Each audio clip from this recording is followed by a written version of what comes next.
နဲ့တကွတရားနာဝဲသို့ကြောက်လာကြကုန်သောဧည့်သည်ပေါင်းတို့ကောင်းတို့ဘုန်းကြီးတော့ပကံကျောင်းရဲ့ဦးစီးပရဏနာယကဆရာတော်ဖြစ်ပါတယ်ဘုန်းကြီး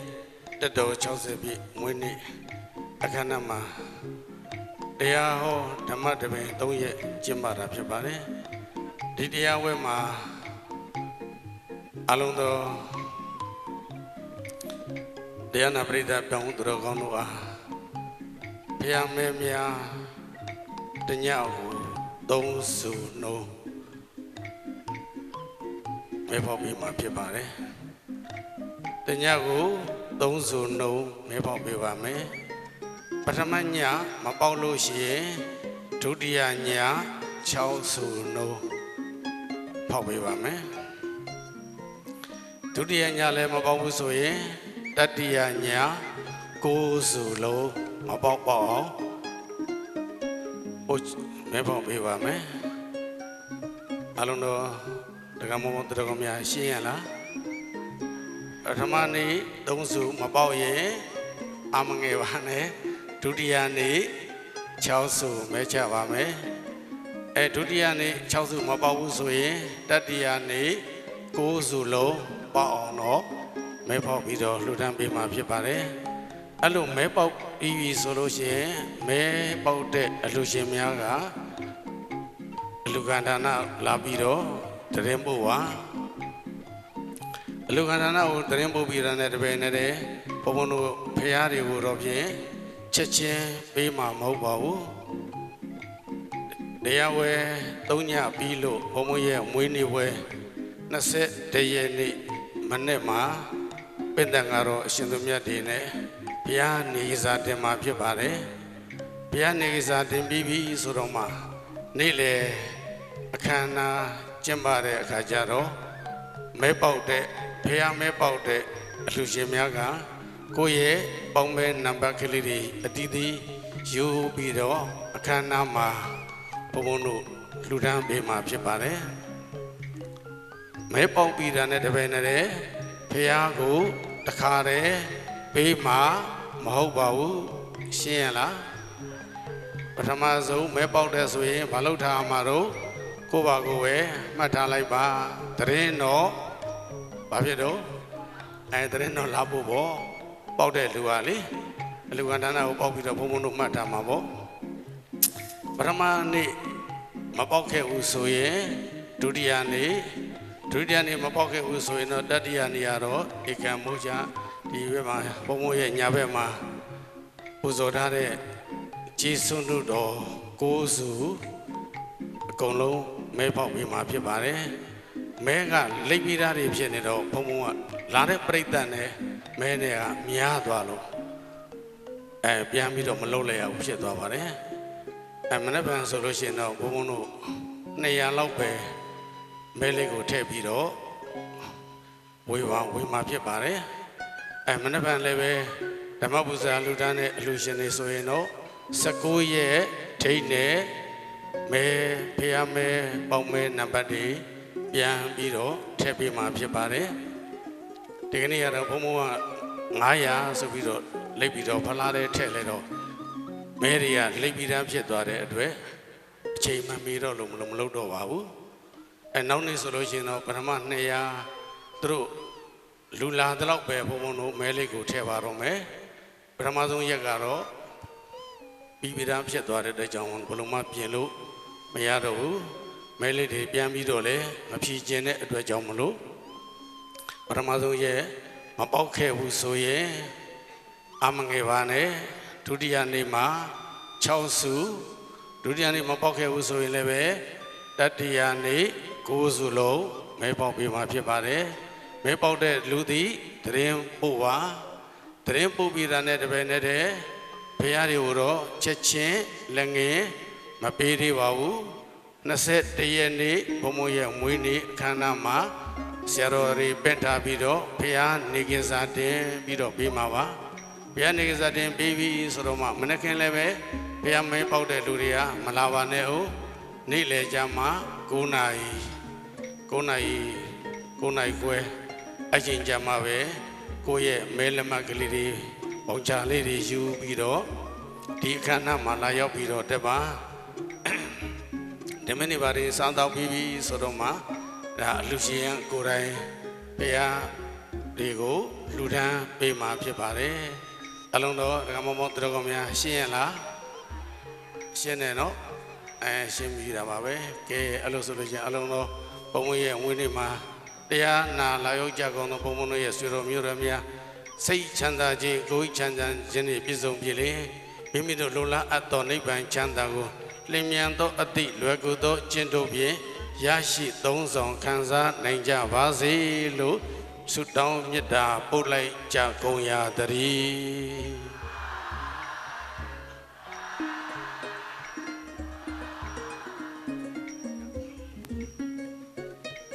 ဒီနေ့ကျင်းပပြုလုပ်တဲ့ပထမနေ့တရားလှူတော်စီစဉ်တွေဓမ္မပူဇာကုသိုလ်တော်များကိုရဟန်းတော်များနဲ့အဆက်စွာလှူဒန်းကြမယ်ကုသိုလ်ရှင်များကတော့တက္ကသိုလ်ကြီးဆရာတော်ရဟန်းဒါယကများဖြစ်ကြတဲ့ဦးသိန်းအောင်ဒေါ်အိုမာခင်ဒုတိယညွှန်ကြားရေးမှူးချုပ်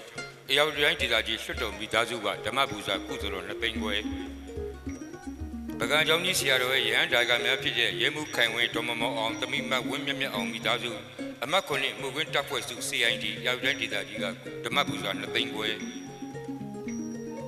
ပကံကျောင်းကြီးဆရာတော်ရဟန်းဒါယကများဖြစ်ကြတဲ့ဒေါ်တူးနဲ့မောင်နှမများထိပ်သီးပကံဆိုင်မြို့မစီပတိန်ကကုသိုလ်တော်2သိန်း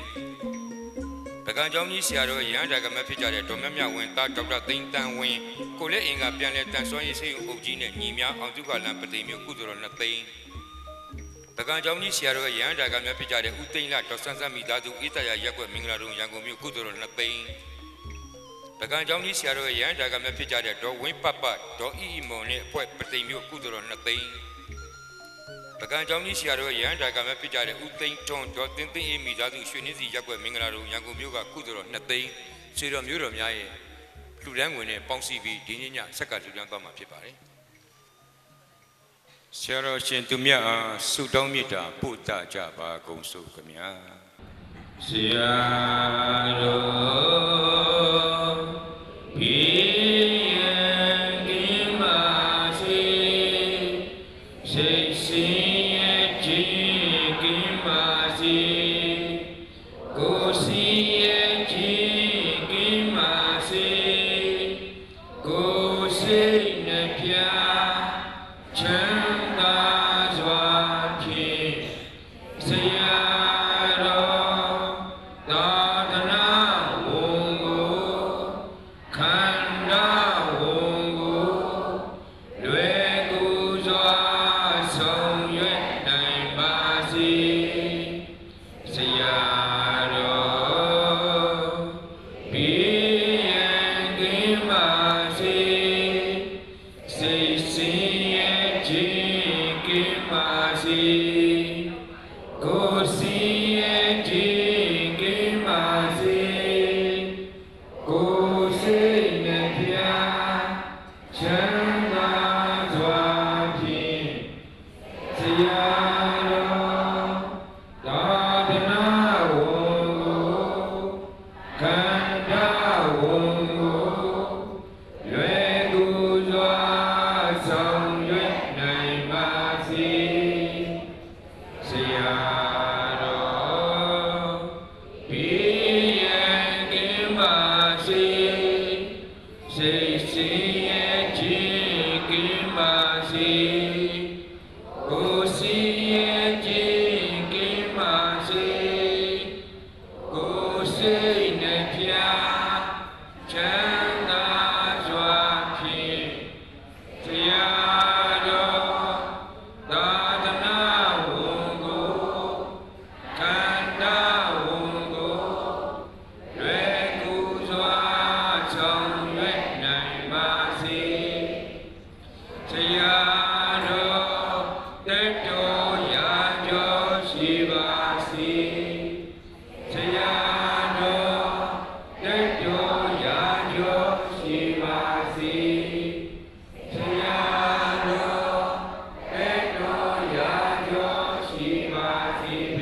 သာတဝနှလုံးပြောင်းပြောင်းဥဒရကောင်းအပေါင်းတို့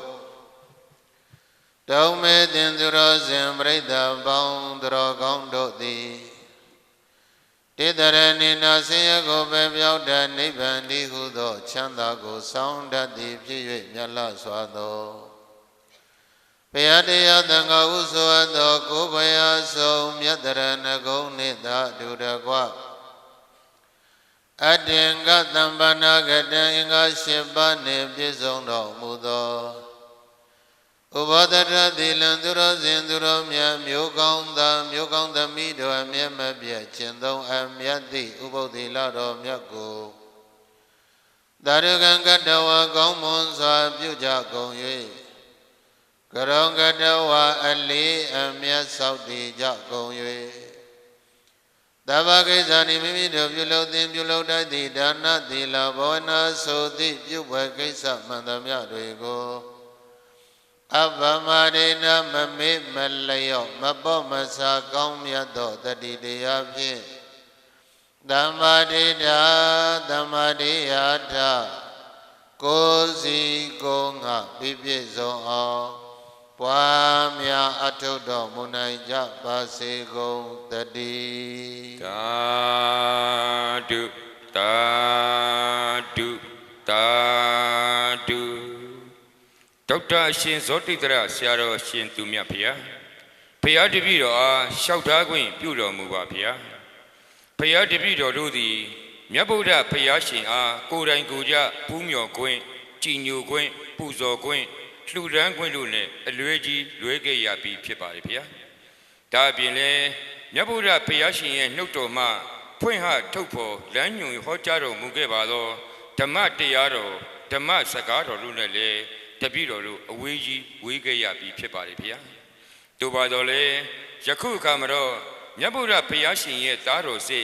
တတ္တိယရဏတန်းဝင်တန်ဃာတော်ရှင်သူမြတ်တို့ကမြတ်ဗုဒ္ဓဘုရားရှင်ရဲ့ကိုယ်စားဓမ္မတရားတော်တို့ကိုတသွေမသိမ်းအပိုလိုမရှိတိတိကျကျလမ်းကြောင်းမှန်သို့ညွှန်ပြတော်မူသည့်ဓမ္မဂတိကဆရာတော်၏အသံတော်ဖြင့်ဓမ္မစကားဓမ္မတရားတော်တို့ကိုမြတ်ဗုဒ္ဓဘုရားရှင်ရဲ့ကိုယ်စားဟောကြားချီးမြှင့်ပေးသနာတော်မူပါယံတောင်းခံလျှောက်ထားခြင်းကိုခွင့်ပြုပေးတော်မူပါဗျာဘုရားတပည့်တော်တို့ရဲ့ကိုယ်စားတုဓမ္မသင်္ကဟဓမ္မစကုကျောင်းတော်သားမှဒေါ်စွတ်စွတ်တန်းကတရားတော်များအားဟောကြားပေးတော်မူပါယံလျှောက်ထားအပ်ပါသည်ဗျာ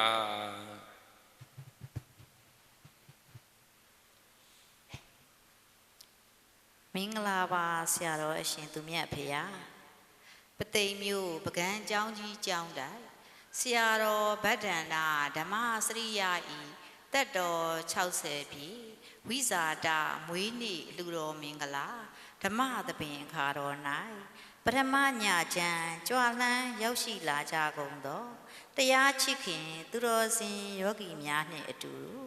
တပည့်တော်တို့အမှတ်9ရက်ွယ်သူဓမ္မသင်္ကဟဓမ္မစကူမိသားစု၏ကိုစားဖျားတပည့်တော်အားတရားတောင်းခွင့်ပြုတော်မူပါဖျား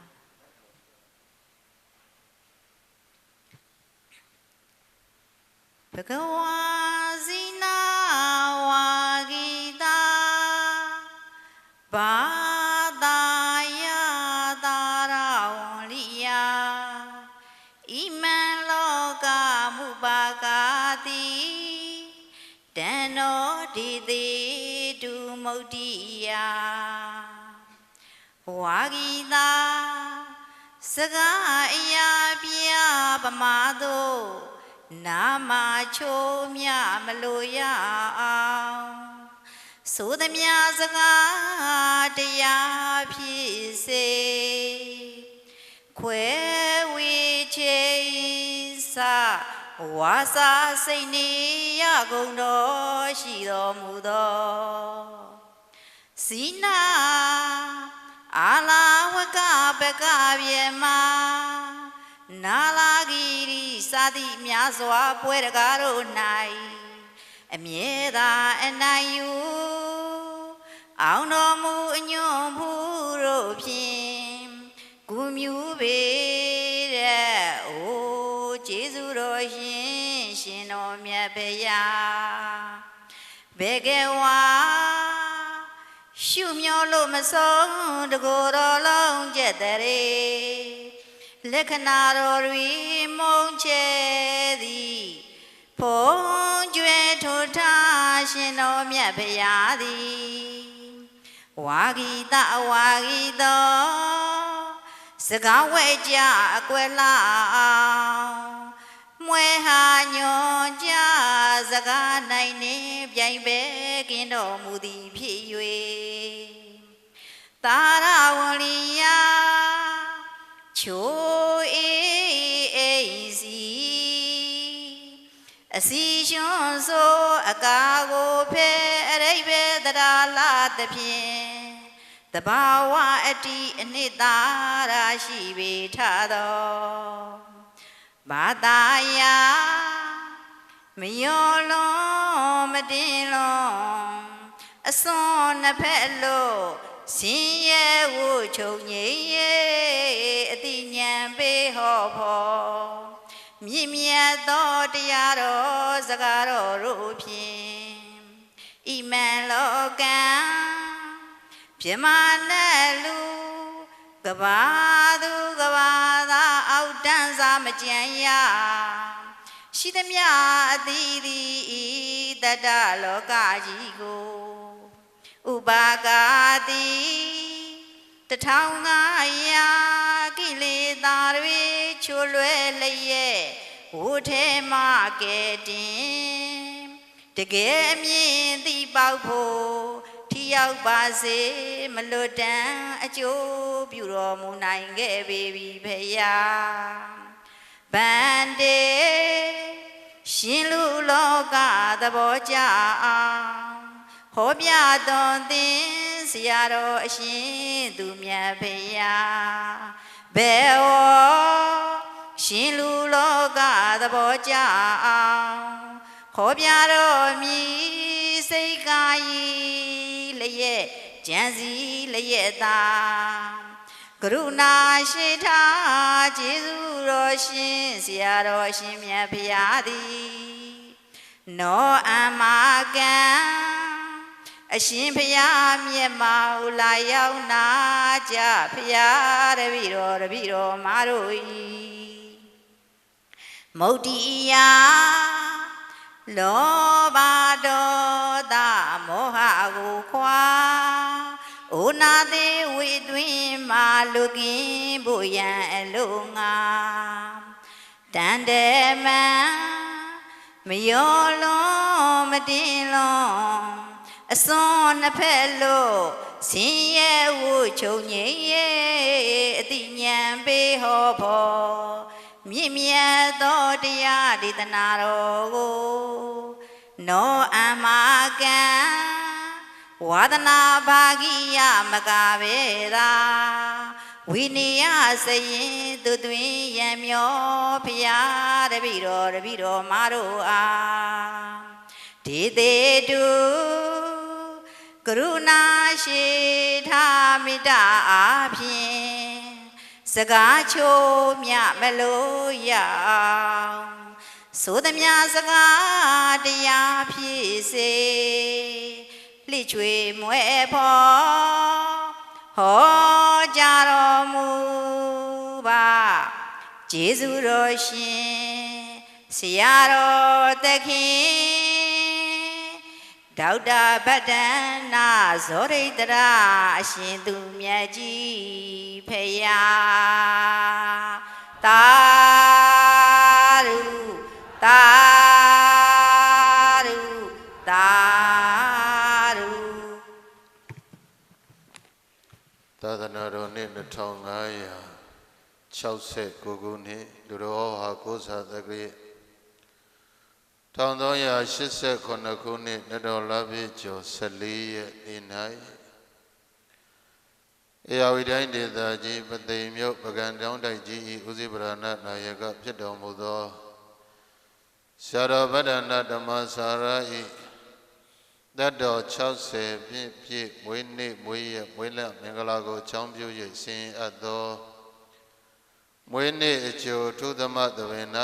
အလုံးသောတရားချစ်ခင်သူတော်စင်များယနေ့ညဟောနာချီးညိုကြမယ်တရားကတော့ဒီဘဝနောင်ဘဝချီးပွားကြောင်းတရားဒေသနာတော်ပြိဿရေဘာတော်တရားလဲဤဘဝနောင်ဘဝချီးပွားကြောင်းတရားဒေသနာတော်ဤတရားဒေသနာတော်ကိုမဟောကြမနာကြကြသေးခင်တရားပိုင်ခြင်းဖြစ်တော်မူသောသုံးလောကတုတ္တရှင်တော်မြတ်ဘုရားနှင့်တကွ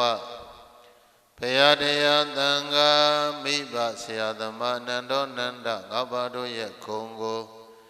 အာယုံပြုရှိခိုးလိုက်ကြရအောင်ဘုရားတရားသံဃာယရဏမြတ်သုံးပါးမိဘဆရာသမားတို့ရဲ့ဂုဏ်ကိုဖွဲ့ဆိုတည်ကုန်းထားတဲ့လင်္ကာလေးကိုဦးဇင်္ဂါချပေမဲ့တို့တက္ကရာမပေါင်းသူတော်ကောင်းတွေကသုံးကောင်းစီလိုက်ဆို၍ရှိခိုးလိုက်ကြရအောင်ဗုဒ္ဓဂုဏ်တော်မင်္ဂမျောပူဇော်ပါ၏ရှင်ဘုရားဗုဒ္ဓဂုဏ်တော်မင်္ဂမျောပူဇော်ပါ၏ရှင်ဘုရား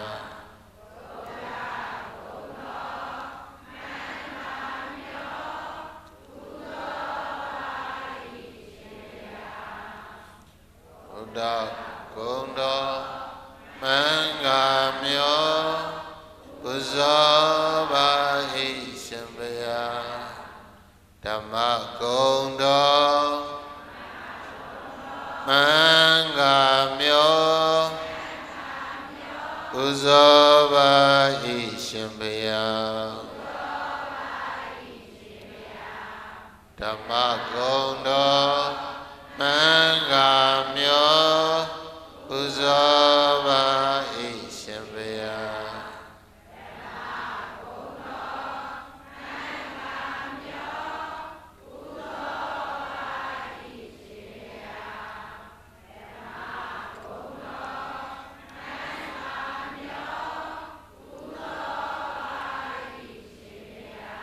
သံဃာဂုဏ်တော်မင်္ဂမျောပူဇော်ပါ၏ရှင်ဘုရားသံဃာဂုဏ်တော်မင်္ဂမျောပူဇော်ပါ၏ရှင်ဘုရား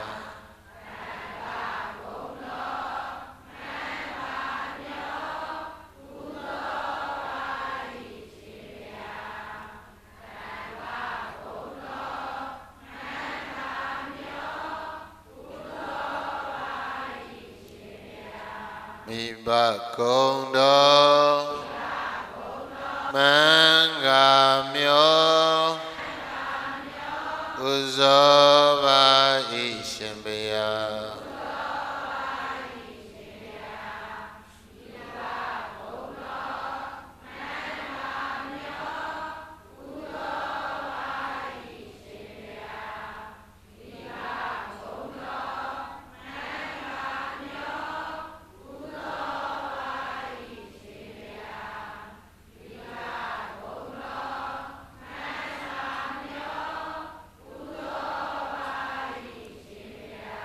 ဆရာဂုဏ်တော်မင်္ဂမျောပူဇော်ပါ၏ရှင်ဘုရားဆရာဂုဏ်တော်မင်္ဂမျောပူဇော်ပါ၏ရှင်ဘုရား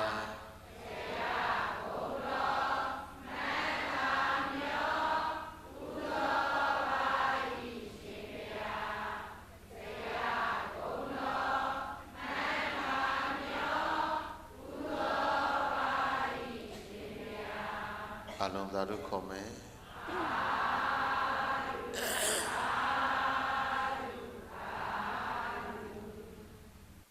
အလုံးသောသူတော်စင်သူတော်ကောင်းများမိတို့နှစ်သက်သည့်ဣရိယာပုဖြင့်တရားတော်များကို ရှုသိစွာနာကြားနိုင်ကြပါပြီယနေ့ညဟောနာခြင်းညိုကြမဲ့တရားကဘာတရားလဲဤဘဝနောင်ဘဝချီးပွားကြောင်းတရားတို့တတ္တဝါတွေရလာတဲ့ဘဝမှာပရိသတ်ရဲ့လက်ရှိပြစ္ဆုတ်ပံဘဝမှာလည်းပဲချီးပွားတိုးတက်ခြင်းကြတယ်နောက်လာမဲ့ဘဝတဏ္ဍာမှာလည်းပဲကြီးပွားတိုးတက်ချမ်းသာခြင်းကြတယ်ဆိုတော့ပရိသတ်ရဲ့မမှန်ဘူးလားမှန်တယ်ကြီးပွားခြင်းကြတယ်တိုးတက်ခြင်းကြတယ်ချမ်းသာခြင်းကြတယ်ဒါဆိုဘယ်တရားတွေကျင့်ကြံကြိုးစားပွားများအထုတ်မလဲဆိုတာမြတ်စွာဘုရားဟောထားတဲ့တရားရှိတယ်ဘဂပစ္စသုတ်မှာယနေ့တော့ပကံကျောင်းတိုင်ကြီးရဲ့ဥစိပရဏနာယကဖြစ်တဲ့ပရဏဓမ္မစာရဤတတ်တော်60ပြည့်မွေးနေ့မင်္ဂလာကိုအကြောင်းပြုပြီးတော့စေရင်ကျင်းပအပ်တဲ့အထုဓမ္မသဘင်မှာဆရာတော်ဘုရားရဲ့မွေးနေ့ကိုအကြောင်းပြုပြီးတော့ဒုဒကတော်မတွေကိုအခုပါလဲဆိုရင်ဓမ္မပု္ပ္ပာအဖြစ်ဒကာတော်မတွေကျေးဇူးတရားတွေများလို့ကုသိုလ်တရားတွေတိုးပွားပါစေဆိုပြီးတော့အကျိုးအဖြစ်ပရိသတ်ရဲ့ဓမ္မပူဇာ21ရက်နေ့ကျတော့မွေးနေ့အာမိတပူဇာအဖြစ်ဒုဒကာတော်မတွေကိုကျွေးမွေးအခမ်းအောင်ပါဒါဆရာတော်ရဲ့ရှေးဥစွာတရား3ညပေါ့အတုဓမ္မသဘေတွေကျင်းပပြီးတော့ဒုဒကာတော်မတွေတရားအသိဉာဏ်တွေရပါစေဆိုတဲ့စိတ်နဲ့ဆင်ရင်ကျင်းပတာမွေးနေ့ကိုအကြောင်းပြုပြီးတော့ဆင်ရင်ကျင်းပတော့ရှေးဥစွာမွေးနေ့အကြောင်းလေးနည်းငယ်ပြောမွေးနေ့မွေးရက်ကုသိုလ်ဆက်ကအသက်ခန္ဓာလွန်ချမ်းမာ၍ပြိသိဝိနည်းဝေယမှာကုသိုလ်ဆက်ရင်တဲ့အသက်လည်းရှိတယ်ခန္ဓာလည်းဘာဖြစ်လဲချမ်းမာတယ်တဲ့တို့တရားတော်မတွေလည်းမွေးနေ့မလုပ်ကြဘူးလားလုပ်တယ်ဝိနည်းဝေယကုသိုလ်ဆက်ကအသက်ခန္ဓာလွန်ချမ်းမာ၍ပမာထဆိုရိုင်နဲ့အိုမြည်အိမ်အိုကြီးမှဒုတ်ထောက်ခါ၍ဆေးရောင်တုံများပမာဏတို့တဲ့ဥပမာပြောမယ်ဆိုရင်တဲ့ရိုင်နေပြီးတော့အိုးနေတဲ့အိမ်အိုကြီးကိုပြိဿရဲ့ဒုတ်ထောက်ဒုတ်တွေနဲ့ဝိုင်းပြီးတော့ထောက်တယ်တောက်တွေနဲ့ထောက်တယ်ထောက်ပြီးသွားရင်တောင်းသွားပြီငြိမ်သွားပြီဆိုရင်ပြိဿရဲ့ဆေးရောင်တွေနဲ့ခြေတယ်တဲ့အဲ့ဒီခြေလိုက်တယ်လို့ပဲစေဝါဥစ္စာဂုံရောင်ဖြာသည်ပညာတန်ကိုဘုံကံတိုးသည်မွေးနေ့ကုသိုလ်အချိုးပေသည်လို့အဲ့လိုလင်္ကာလေးစီထားတာရှိဝိနည်းလောက်တယ်ဆိုတော့ပရိသတ်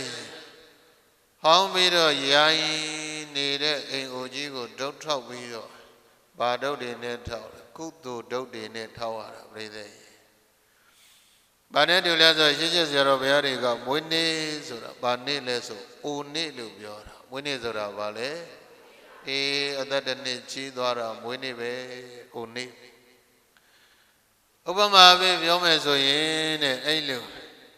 အိုနေတဲ့ရိုင်းနေတဲ့အိမ်ကြီးကိုဒုတ်တွေထောက်ပြီးတော့မပြိုလဲသွားဒုတ်တွေနဲ့ဂျာကန်ကံပြီးသွားရင်ဆေးရောင်တွေသုတ်ဆေးတွေခြေလိုက်သလိုပဲတဲ့မွေးနေ့ကုသိုလ်ဝိနည်းကိုအကြောင်းပြုပြီးတော့ကုသိုလ်ဒုတ်တိုင်တွေနဲ့ကိုယ်ခန္ဓာကိုကိုယ်ဒီဘဝကကံတွေဒီဘဝကကုသိုလ်ကံတွေနဲ့ပေါင်းပြီးတော့ပြိဿရဲ့ကုသိုလ်ကောင်းမှုဒုတ်တိုင်တွေနဲ့ပြိဿရဲ့ထောက်ရတာကြာကံရတာအဲ့လိုကံလိုက်တဲ့အတွက်ကြောင့်ပြိဿရဲ့ဘာဖြစ်လဲဆိုရင်စေဝါဥစ္စာဂုံရောင်ပြ၍တဲ့စီးပွားဥစ္စာတွေတိုးတက်တယ်ဘုံဂုံကျက်တွေတိုးတက်တယ်ပရိသောခြင်းပရိသတ်ရပါစီးပွားဥစ္စာဂုံရောင်ပြ၍ပညာတန်ကိုဘုံကံတိုးသည်တဲ့ပရိသတ်ရပညာဉာဏ်ပညာတွေလည်းတိုးတက်တယ်ပြီးရင်ဘုံကံတွေဘုံချက်တည်တွေလည်းပရိသတ်ရတိုးတက်တယ်တဲ့ဒါပါအကျိုးလဲမွေးနေ့ကုသိုလ်ရဲ့အကျိုးတို့တရားတော်မတွေလည်းမွေးနေ့လောက်တော့မှတ်တာမွေးနေ့လောက်တာဘာအကျိုးကျေးဇူးရလဲ ကိုယ်ခန္ဓာကိုယ်ကြီးကိုကုသိုလ်တွေဆက်ပြီးတော့ကုသိုလ်တောက်တိုင်တွေနဲ့ပြိဿကြီးထောက်ပေးလိုက်တာပဲကုသိုလ်တောက်တိုင်တွေနဲ့မပြိုလဲသွားအောင်ရှားကံပေးလိုက်တယ်လို့တို့တရားဓမ္မတွေအဲ့လိုသဘောပေါက်ပကံကြောင်းတိုက်ကြီးဟိုအလက်တိုက်ကြီးဆိုနှစ်ပေါင်း100ကျော်ဆွေးမြဲရောရင်းနေတဲ့ဟာကိုပြန်လဲပြီးတော့ပြုတ်ပြင်ပြီးတော့ပြိဿရဲ့ဆေးရုံခြေလိုက်တဲ့အခါပြန်ပြီးတော့တစ်လင်တောက်ပမလာဘူးလားအေးလာတယ်လို့ပဲဒုက္ခနာကိုကြီးတွေလည်းပဲပြိဿရဲ့တစ်နှစ်နဲ့တစ်နှစ်အသက်ရွယ်တွေကျင်းရင်လာရင်အုံမင်းလာရင်အတေဘဝကကုသိုလ်ကံတွေကြောင့်ဘဝယက်တည်ခွင့်ရရင်တဲ့အဲ့ဒီဘဝကိုဗာလဲဒီဘဝကုသိုလ်နဲ့ချားကံပေးရတာနော်ကြာကံပေးလို့တော့ပြိဿရေဘာဖြစ်လဲအသက်ခန္ဓာလွန်ချမ်းမာ၍တဲ့အသက်တွေရှိတယ်ခန္ဓာကိုယ်လည်းချမ်းမာ၍ပြိဿရေမကောင်းဘူးလား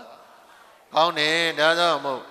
ဆရာတော်ရဲ့မွေးနေ့ကိုအကြောင်းပြုပြီးတော့တပည့်တရားတော်မတွေလည်းပြိဿရေပေါင်းစုပြီးတော့မွေးနေ့ကုသိုလ်အကျိုးမရဘူးလားရတယ်လို့တို့တရားတော်မတွေရှုစွာတွေးပြီးတော့အဲ့လိုဝမ်းမြောက်ဝမ်းသာဖြစ်ပါနောက်ပြီးတော့ဦးဇင်းတို့တေရဝါဒဗုဒ္ဓဘာသာမျိုးကောင်းသားမျိုးကောင်းသမီးတွေနားလည်သင့်တဲ့စကားလေးတစ်ခွန်းပေါ့ရလာတဲ့ဘဝမှာပြိဿရဲ့အတိတ်ဘဝကကောင်းမှုဆိုတဲ့ကုသိုလ်ကံတွေပါလို့ဒီဘဝမှာသိဉာဏ်ရှိတဲ့လူဘဝမရဘူးလားလွယ်နဲ့ရလာတာဟုတ်ရဲ့လားဟုတ်ဘူးပုံညာဆိုတဲ့ကုသိုလ်ကောင်းမှုတွေပါလာတော့လူဘဝရောက်တယ်အဲ့လူဘဝမှာလည်းပဲပြိဿရဲ့အသိဉာဏ်ပညာတွေနဲ့ပြည့်စုံနေတဲ့သဗ္ဗညတ္တရွှေဉာဏ်တော်တွေရတဲ့ဘုရားရှင်ကိုယ်တော်မြတ်ရဲ့သာသနာတော်ကြီးနဲ့ကြုံပြီးတော့ပြိဿရဲ့ဒါနသီလဘဝနာကုသိုလ်တွေလုပ်ခွင့်မရဘူးလားအဲ့ဒါတွေကအကြောင်းမဲ့ဟုတ်ရဲ့လားအကြောင်းမဲ့မဟုတ်ဘူးအကြောင်းကြောင့်ဖြစ်တယ်အကျိုးတွေရတယ်အဲ့ဒီမှာတို့ကိုယ်ွယ်နေတဲ့ဗုဒ္ဓဆိုတဲ့စကားလေးတစ်ခွန်းပေါ့ပါဠိလိုဗုဒ္ဓအဲ့ဒီဗုဒ္ဓဆိုတဲ့စကားရဲ့အဓိပ္ပာယ်ကဘာလဲဆိုရင်ဥဒိနောဟောတိလက္ခဏာကရာတရဏဂမနခန္ဓာမှာပြိဿရဲ့သရဏဂုံ၃ပါးပွင့်ရင်းနဲ့ဗုဒ္ဓဆိုတဲ့ပါဠိလေးဖွင့်ထားတာရှိတယ်ဘာလဲဆိုရင်တတ္တနံဘယံဟိတတိတိဗုဒ္ဓောတတ္တနံတတ္တဝါတို့ဟာဘယံဘေဥပယံအန္တရရေမဟိတတိတိပိပင်တာစီပေးတတ်တဲ့အတွက်ကြောင့်ဗုဒ္ဓတဲ့ဦးဇင်းတို့ကိုယ်ွယ်တဲ့ဗုဒ္ဓသည်တတ္တဝါတွေရဲ့ဘေးဒဏ်ရန်အန္တရာယ်တွေကိုမလုပ်ပေးတာလေပိပင်တာစီပေးတဲ့အတွက်ကြောင့်ဗုဒ္ဓဖယားလို့မြည်တာဒါဆိုရင်မြတ်စွာဘုရားကတတ္တဝါတွေရဲ့ဘေးဒဏ်ရန်အန္တရာယ်တွေကိုတကိုးနဲ့ပိပင်တာစီပေးတာလားဆိုတော့ပြိဿရေတကိုးနဲ့ပိပင်တာစီပေးတာမဟုတ်ဘူးဘာနဲ့ပိပင်တာစီပေးတာလဲဆိုတော့လမ်းညွန်မှုနဲ့ပိပင်တာစီပေးတာဥပမာအဖြစ်ပြောရင်ဘာနဲ့တူလဲဆိုရင်မိဘနဲ့သားသမီးလို့ပဲသားသမီးတယောက်ပြိဿရဲ့ရွယ်ရောက်လို့ဘွဲရပညာတတ်ဖြစ်ဖို့မိဘကဘွဲယူပေးလို့ရလားမရဘူးပြိဿရဲ့သားသမီးတွေယူပေးလို့မရဘူးသားသမီးတွေဘွဲရပညာပဲဖြစ်ဖို့မိဘကနောက်ကရဲ့ supporting အဖြစ်ပြိဿရဲ့ချင်းမြောက်ထောက်ပံ့ပေးတာပဲ့ပင်ပေးတာကျောင်းတင်မဲ့ရမကျောင်းသားပေးရတယ်ကျွကျင်တာပေးရတယ်နောက်ကလိုအပ်တဲ့ဟာတွေကိုပံ့ပိုးကူညီပြီးတော့ပြိဿရေပေးလို့သာသမီးအချိန်တန်ရင်ပြိဿရေပါလေဘွဲရပညာတတ်ဖြစ်တဲ့ကိုယ်တိုင်လည်းပဲကြိုးစားခြင်းနဲ့ကြိုးစားနိုင်တဲ့လုံလဝရိယရှိရင်ပြိဿရေဘွဲမရနိုင်ဘူးလားကိုယ်တိုင်ကြိုးစားဖို့မလိုဘူးလားလိုတယ်မိဘရဲ့နောက်က supporting ကလည်းလိုတယ်ဘာသာတရားတစ်ခုမှလည်းဒီတိုင်းပဲဘုရားတော်ဗုဒ္ဓကတတ္တဝါတွေဘေးဒဏ်ရန်အန္တရာယ်ကိုမကြောက်ရောက်အောင်ဗုဒ္ဓကဘာလဲလမ်းညွှန်မှုပေးတာဒါကိုမလုံးနဲ့ဒါကိုလုံးဒါကတော့ကောင်းတယ်ဒါကတော့မကောင်းဘူးအဲ့လိုဗုဒ္ဓရဲ့လမ်းညွှန်မှုအတိုင်းသွားရင်ပြိဿရဲ့ဘေးဒဏ်ရန်အန္တရာယ်အလုံးမှမလွတ်ဘူးလားလွတ်တယ်အဲ့ဒီမှာဗုဒ္ဓလမ်းညွှန်ထားတဲ့စကားနှလုံးရှိနှခွန်းရှိအဲ့ဒါဘာလဲဆိုရင်ပြိဿရဲ့နံပါတ်1ကဟိတေနဝတ္တတိဝတ္တေန ဟိတေနဘဝကြီးပွားရာကြီးပွားကြောင်းတိုးတက်ရာတိုးတက်ကြောင်းကိုဘဝလောကီစည်းစိမ်ဥစ္စာယရဏတွေကိုလောကုတ္တရာစည်းစိမ်ဥစ္စာယရဏတွေကိုဘဝစင်တန်းမြင့်ပြီးတော့တိုးတက်မယ်ဆိုရင်တဲ့ဝတ္တတေအဲ့ဒီတရားတွေကိုလိုက်နာကျင့်သုံးပါတဲ့ဒါကိုဘဝနဲ့ကိုနိုင်ရှင်ပြီးကြည့်တယ်ငါဘဝတိုးတက်မယ်ကြီးပွားမယ်ငါဘဝပြည့်စုံမယ်ချမ်းသာမယ်ဆိုပြိဿရဲ့ဘာလို့ရမှာလဲအဲ့ဒါတွေကိုလိုက်နာကျင့်သုံးဖို့မလိုဘူးလားလိုတယ်မြတ်စွာဘုရားကဘဝတိုးတက်မယ်ကြီးပွားမယ်ချမ်းသာမယ်ဆိုရင်တဲ့ဘဝပြည့်စုံမယ်ဆိုရင်လောကီလောကုတ္တရာနှစ်ပြားပြည့်စုံမယ်ဆိုရင်ဝတ္တတေလိုက်နာကျင့်သုံးပါတဲ့ဒါပေမဲ့လို့နာဟိဒါသနိဝတ္တနေနနာဟိဒါသဘဝဆုံးယုံမယ်ပျက်စီးမယ်ဘဝတွေနှိမ့်ချသွားမယ်ဆိုရင်တော့နိဝတ္တနေနရှောင်ခြင်းတဲ့လိုက်နာကျင့်သုံးမှုမလုပ်နဲ့တဲ့မြတ်စွာဘုရားရဲ့လမ်းညွှန်မှုဘယ်နှမျိုးလဲနှစ်မျိုးတော့ဒုပရိသတ်ရေမှတ်တာဖို့မလိုဘူးလားများများစားစားမဟုတ်ဘူးရလာတဲ့လူဘဝကဏ္ဍတာလေးမှာကိုဘဝကိုစဉ်းစားကြည့်လေငါဘဝတိုးတက်မလားကြီးပွားမလားလောကီစည်းစိမ်လောကုတ္တရာစည်းစိမ်ပေါ့လောကီချမ်းသာလောကုတ္တရာချမ်းသာတွေရမလားရမယ်ဆိုတဲ့ငါမျိုးကိုဘာလုပ်ရမှာလဲကြိုးစားအထောက်ရမယ်လိုက်နာကျင့်သုံးရမယ်ဘုရားကအဲ့လိုလမ်းညွှန်တာဒါရင်လည်းဘဝဆုံးရောက်သွားမယ်ကိုဘဝကိုမိသားစုဆုံးရောက်ပြည့်စည်သွားမယ်ဆိုလို့ရှိရင်တော့နိဝတ္တနေနမလိုက်နာမကျင့်သုံးနဲ့ရှောင်ကျင်ပါလို့ဘုရားလမ်းညွှန်တဲ့စကားလေးတွေကိုတို့ဘဝလုံးပြိတ္တကြီးမှတ်သွားဖို့မလိုဘူးလားအဲ့ဒီတိုင်းလိုက်နာကျင့်သုံးဖို့မလိုဘူးလား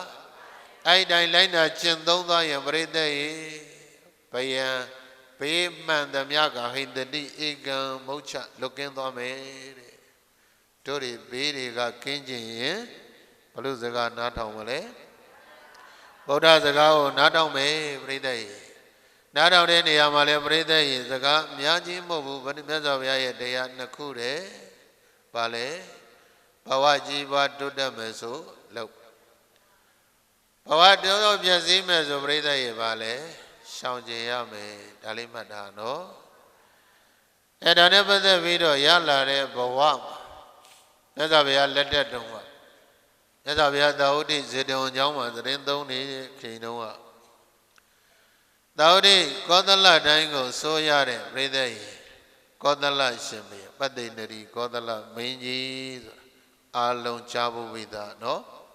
ကောသလအိမ်မက်16ချက်အိမ်မက်မှတ်သွားတယ်မင်းဘုရင်ကြီးဘုရင်ကြီးရဲ့မိဖုရားကပြိတ္တကြီးဘာလဲဆိုရင်မလိကာဒေဝီအလုံးမှတ်ထားမယ်ဘယ်သူလဲဒီနေ့ကျတော့ဘုရင်ကြီးကမလိကာဒေဝီမိဖုရားကောင်ကြီးဟာပြိတ္တကြီးပန်းခိုးပြီးတော့ရောင်းရတဲ့အမျိုးသမီးလေးဘာလို့ရတဲ့အမျိုးသမီးလဲပန်းခိုးပြီးရောင်းရတဲ့အမျိုးသမီးလေးပြိတ္တကြီးဒီနေ့တော်ထဲမှာပန်းခိုးရင်းနဲ့သချင်းဆိုနေကောသလဘုရင်ကြီးကလည်းတောကစားသွားရင်းနဲ့သချင်းဆိုတဲ့ချားတော့အတန်လေးကလည်းသာယာနာပြောပွဲရှိလိုက်တာရုပ်စင်းအင်္ဂါလည်းပဲချုံမောလှပမှာပဲဘုရားမတ်တွေကိုသွားကြည့်စမ်းလို့စေကိုင်းပြီးတော့သွားကြည့်လိုက်တဲ့အခါပန်းကိုပြီးတော့သချင်းဆိုနေတဲ့မြို့သမီးလေးကအတန်လေးကသာယာနာပြောပွဲရှိတယ်လို့ပြိတ္တရဲ့ရုပ်စင်းကလည်းပဲချုံမောလှပတဲ့အခါကျတော့ဘုရင်ကြီးကနန်းတော်တွေခေါ်လာပြီးတော့မိဖုရားကောင်ကြီးအရာမှာမိဖုရားအရာမှာတင်မြောက်တော့ပန်းတယ်မလေးကဘာဖြစ်သွားလဲမိဖုရားကောင်ကြီးဖြစ်သွားတာပြိတ္တရဲ့ဘဝစင်တန်းမြင့်မသွားဘူးလားဘသူကြောင့်လဲလို့ပြောရင်ဘုရင်ကြီးကြောင့်ပေါ့ပြိတ္တရဲ့ဘလူကြောင့်လဲကောသလရှင်ဘုရင်ကြီးကဒါတနေ့သူစဉ်းစားမိပြီးတော့ပြိတ္တရဲ့မလိကမိဖုရားကြီးကိုခေါ်ပြီးတော့မိဖုရားကြီးကိုမေးမိဖုရားကြီးအဲ့ဒီလောကမှာဘသူကိုအချစ်ဆုံးလဲလို့မေးပြိတ္တရဲ့အဲ့လိုမေးတဲ့အခါကျပြိတ္တရဲ့မိဖုရားကြီးကဘာပြောလဲဆိုတော့ဘုရင်ကြီးတဲ့အဲ့ဒီလောကမှာကိုပဲအချစ်ဆုံးပဲလို့ပြိတ္တရဲ့ဘလူကိုအချစ်ဆုံးလဲဘုရင်ကြီးကမှန်းတာကတစ်မျိုးပြိတ္တရဲ့မှန်းချက်နဲ့နှမ်းတွက်ကရလား ကိုက်ဘူးအဲ့လိုဆိုတော့ပြိဿရဲ့မိမိရဲ့ကောင်ကြီးကကိုချစ်ဆုံးပဲဘုရင်ကြီးကဘသူကိုချစ်ဆုံးလဲဆိုတော့သူလဲရောရရောင်လဲဟုတ်တာပဲငါလဲငါကိုငါအချစ်ဆုံးပဲလို့ဘုရင်ကြီးကအဲ့လိုပြန်ပြောတာပြန်ပြောပြီးတော့အဲ့လိုပဲညဘက်ရောက်တော့ဘုရင်ကြီးကစဉ်းစားတယ်ဘုရင်ကြီးဘုရင်မကြီးကတော့ကိုချစ်ဆုံးလို့ပြောတယ်လောကလူသားတွေဒီစကားမှန်တော့မသိမနဲ့မိုးလင်းလို့ရှိမြတ်စွာဘုရားသတင်းသုံးတဲ့သာဝတိဇေတဝန်ကျောင်းသွားပြီးတော့မြတ်စွာဘုရားကိုလျှောက်ကြည့်အောင်မှလျှောက်ထားကြည့်အောင်မှဆိုပြီးတော့ညဘင်ကြီးအိတ်မပြောဘူးတဲ့ပြိဿကြီးမနဲ့မိုးလင်းတော့စောစောထပ်ပြီးတော့ကောသလတိုင်းရဲ့မြို့တော်သာဝတိမြို့တော်အဲ့မြို့မှာနာတပင်တရေကြီးဆောက်လုပ်လူထားတဲ့ဇေတဝန်ကျောင်းမှာမြတ်စွာဘုရားသတင်းသုံးတာနှစ်ပေါင်းကြာမြတ်စွာဘုရားနဲ့အနိကနေရတဲ့ကောသလဘယင်ကြီးဗရမောလေးတဲ့အခါကျပြိဿရေမြတ်စွာဘုရားတန်သွားပြီးတော့မြတ်စွာဘုရားတန်သူစဉ်းစားထားတဲ့ဘေမာကြီးပြောတဲ့ကိုချစ်ဆုံးပဲဆိုတာမှန်သလားဗျာလို့မြတ်စွာဘုရားကိုသွားလျှောက်တာလျှောက်တဲ့အခါကျတော့မြတ်စွာဘုရားကတကားတော်မင်းကြီးတဲ့ဘေမာကြီးပြောတာမှန်နေတဲ့လောကမှာလူသားတွေကဘသူကိုချစ်ဆုံးလဲကိုချစ်ဆုံးပဲတို့တရားတော်မတွေလည်းကိုပြန်မေးကြည့်နော်ဘသူကိုချစ်ဆုံးလဲဆိုကိုချစ်ဆုံးဆိုတာမှန်နေတဲ့တရားတော်မင်းကြီးလို့အဲ့လိုပြောတော့ဒါဆိုမြတ်စွာဘုရားတဲ့လောကလူသားတွေကိုချစ်တယ်ဆိုလို့ရှိရင်ဘလို့တရားတွေလိုက်နာကျင့်သုံးသင့်တယ်လေအဲ့မှာမြတ်စွာဘုရားကဒီတရားလေးဟောတာအတ္တနိသပိယံစင်ကြီးနနံပပေနတန်ယုစေနာယိတံသုလဗံဟောတိဒုက္ခံဒုက္ခရကာရိကမဟာရာဇသမုဒိနဩမင်းမြတ်မဟာရာဇသမုဒိနဩမင်းမြတ်အတ္တနံဟရိခန္ဓာကိုအတ္တဘောတိဟုသောမိမိကိုပိယံရှိအမြတ်တို့အတံဗုဒ္ဓအတိဟုရဲ့စေစင်ညအကယ်၍သိမယ်ဆိုရင်နာဟရိယုတ်နံနဗျာခန္ဓာကိုလို့ဆိုတဲ့မိမိရဲ့ခန္ဓာကိုအတ္တဘောလို့ငါလို့ဆိုတဲ့အဲ့ဒီခန္ဓာကိုကြီးဖြင့်ဘာဝကံယုံမှညင်နှမကောင်းတဲ့အကုသိုလ်ညစ်ကြေးတွေနဲ့နတ်တန်ယူစေဘလို့နီးနေမှမရှင်စေနဲ့တကားတော်မင်းကြီးကိုမြတ်နိုးတယ်ကိုချစ်တယ်ကိုတန်ဖိုးထားတယ်ဆိုရင်ငါလို့ဆိုတဲ့အဲ့ဒီခန္ဓာကိုအတ္တဘောကြီးနဲ့ပြိဿကြီးရှုံးမာတဲ့အကုသိုလ်အညစ်အကြေးတွေနဲ့မစွန့်တင်စေနဲ့တဲ့ဆိုလိုတာကအဲ့ဒီခန္ဓာကိုယ်နဲ့လည်းပဲအကုသိုလ်တွေမလုံးမိစေနဲ့ဝစီကံလို့ဆိုတဲ့ပါဇက်နဲ့လည်းပဲအကုသိုလ်တွေမပြောမိစေနဲ့တဲ့မနောကံလို့ဆိုတဲ့စိတ်နဲ့လည်းအကုသိုလ်တွေမကြံမိသေးနဲ့တကားတော်မင်းကြီးလို့မြတ်စွာဘုရားကအဲ့လိုဟောတာဧကသမဘာကြောင့်လဲလို့မေးမယ်ဆိုရင်ဒုက္ခရကာရိကမကောင်းတာတွေကိုပြုလုပ်ပါများပြီးတော့နေတဲ့ပုဂ္ဂိုလ်အတွက်ဝါဒုက္ခရကာရိကကာယကံနဲ့လည်းပဲဒုစရိုက်အကုသိုလ်တွေကိုလုပ်တယ်ဝစီကံနဲ့လည်းပဲဒုစရိုက်အကုသိုလ်တွေကိုပြောတယ်မနောကံနဲ့လည်းပဲအမြဲမပြတ်ဒုစရိုက်အကုသိုလ်တွေကိုကြံစီပြုလုပ်နေတဲ့ပုဂ္ဂိုလ်အတွက်တော့ဒုက္ခချမ်းသာဒုက္ခမှန်သမျှကိုနလဗရိနလဗန္တိဘယ်လိုနည်းနဲ့မှမရနိုင်ဘူးပြိဿရေခန္ဓာကိုယ်နဲ့အကုသိုလ်တွေလုပ်နေတယ်ပါဇက်နဲ့လည်းပဲပြိဿရေဝစီဒုစရိုက်တွေပြောနေမယ်စိတ်နဲ့လည်းပဲမနောစုရိယတွေချမ်းနေမယ်ဆိုရင်အဲ့ဒီပုဂ္ဂိုလ်အတွက်လောကမှာလူတိုင်းလိုချင်တဲ့ချမ်းသာဒုက္ခဆိုတာပြိဿရေရပါမလားမရနိုင်ဘူးနော်စဉ်းစားကြည့်ဒုက္ခရဘာသာတွေအလုံးသိတယ်မနေ့မိုးလင်းရရင်မိုးချုံနေ့စဉ်နဲ့အမျှပြိဿရေခန္ဓာကိုယ်နဲ့မကောင်းမှုဒုစရိုက်တွေလိမ့်ချန်နေတဲ့လူတစ်ယောက်အတွက်ကကောင်းတဲ့ချမ်းသာဒုက္ခပြပြတွေပြိဿရေရနိုင်ပါမလားမရနိုင်ဘူးလို့တို့တရားတော်မတွေဒီလိုသဘောပေါက်ပါဒ ဒုက္ခရာဂရိကမကောင်းတဲ့ဒုစရိုက်တွေကိုအမြဲမပြတ်ကာယကံဝစီကံမနောကံတွေနဲ့ပြုလုပ်ပြီးတော့လွန်ကျူးနေတဲ့ပုဂ္ဂိုလ်တယောက်အတွက်ကတော့ဒုက္ခရံကောင်းတဲ့ကုသိုလ်ကောင်းမှုတွေကိုလွယ်နဲ့ပြုလုပ်ဖို့ကနတိယဘယ်လိုနည်းနဲ့မှမဖြစ်တာတော့ဦးလေလို့တတ္တသုံးလောကဒုတ္တရှင်တော်မြတ်ဗျာသည်အဝေါဇာကောင်းစွာမသွေမိန်ကြတော်မူအပ်ခဲ့ပါပေတည်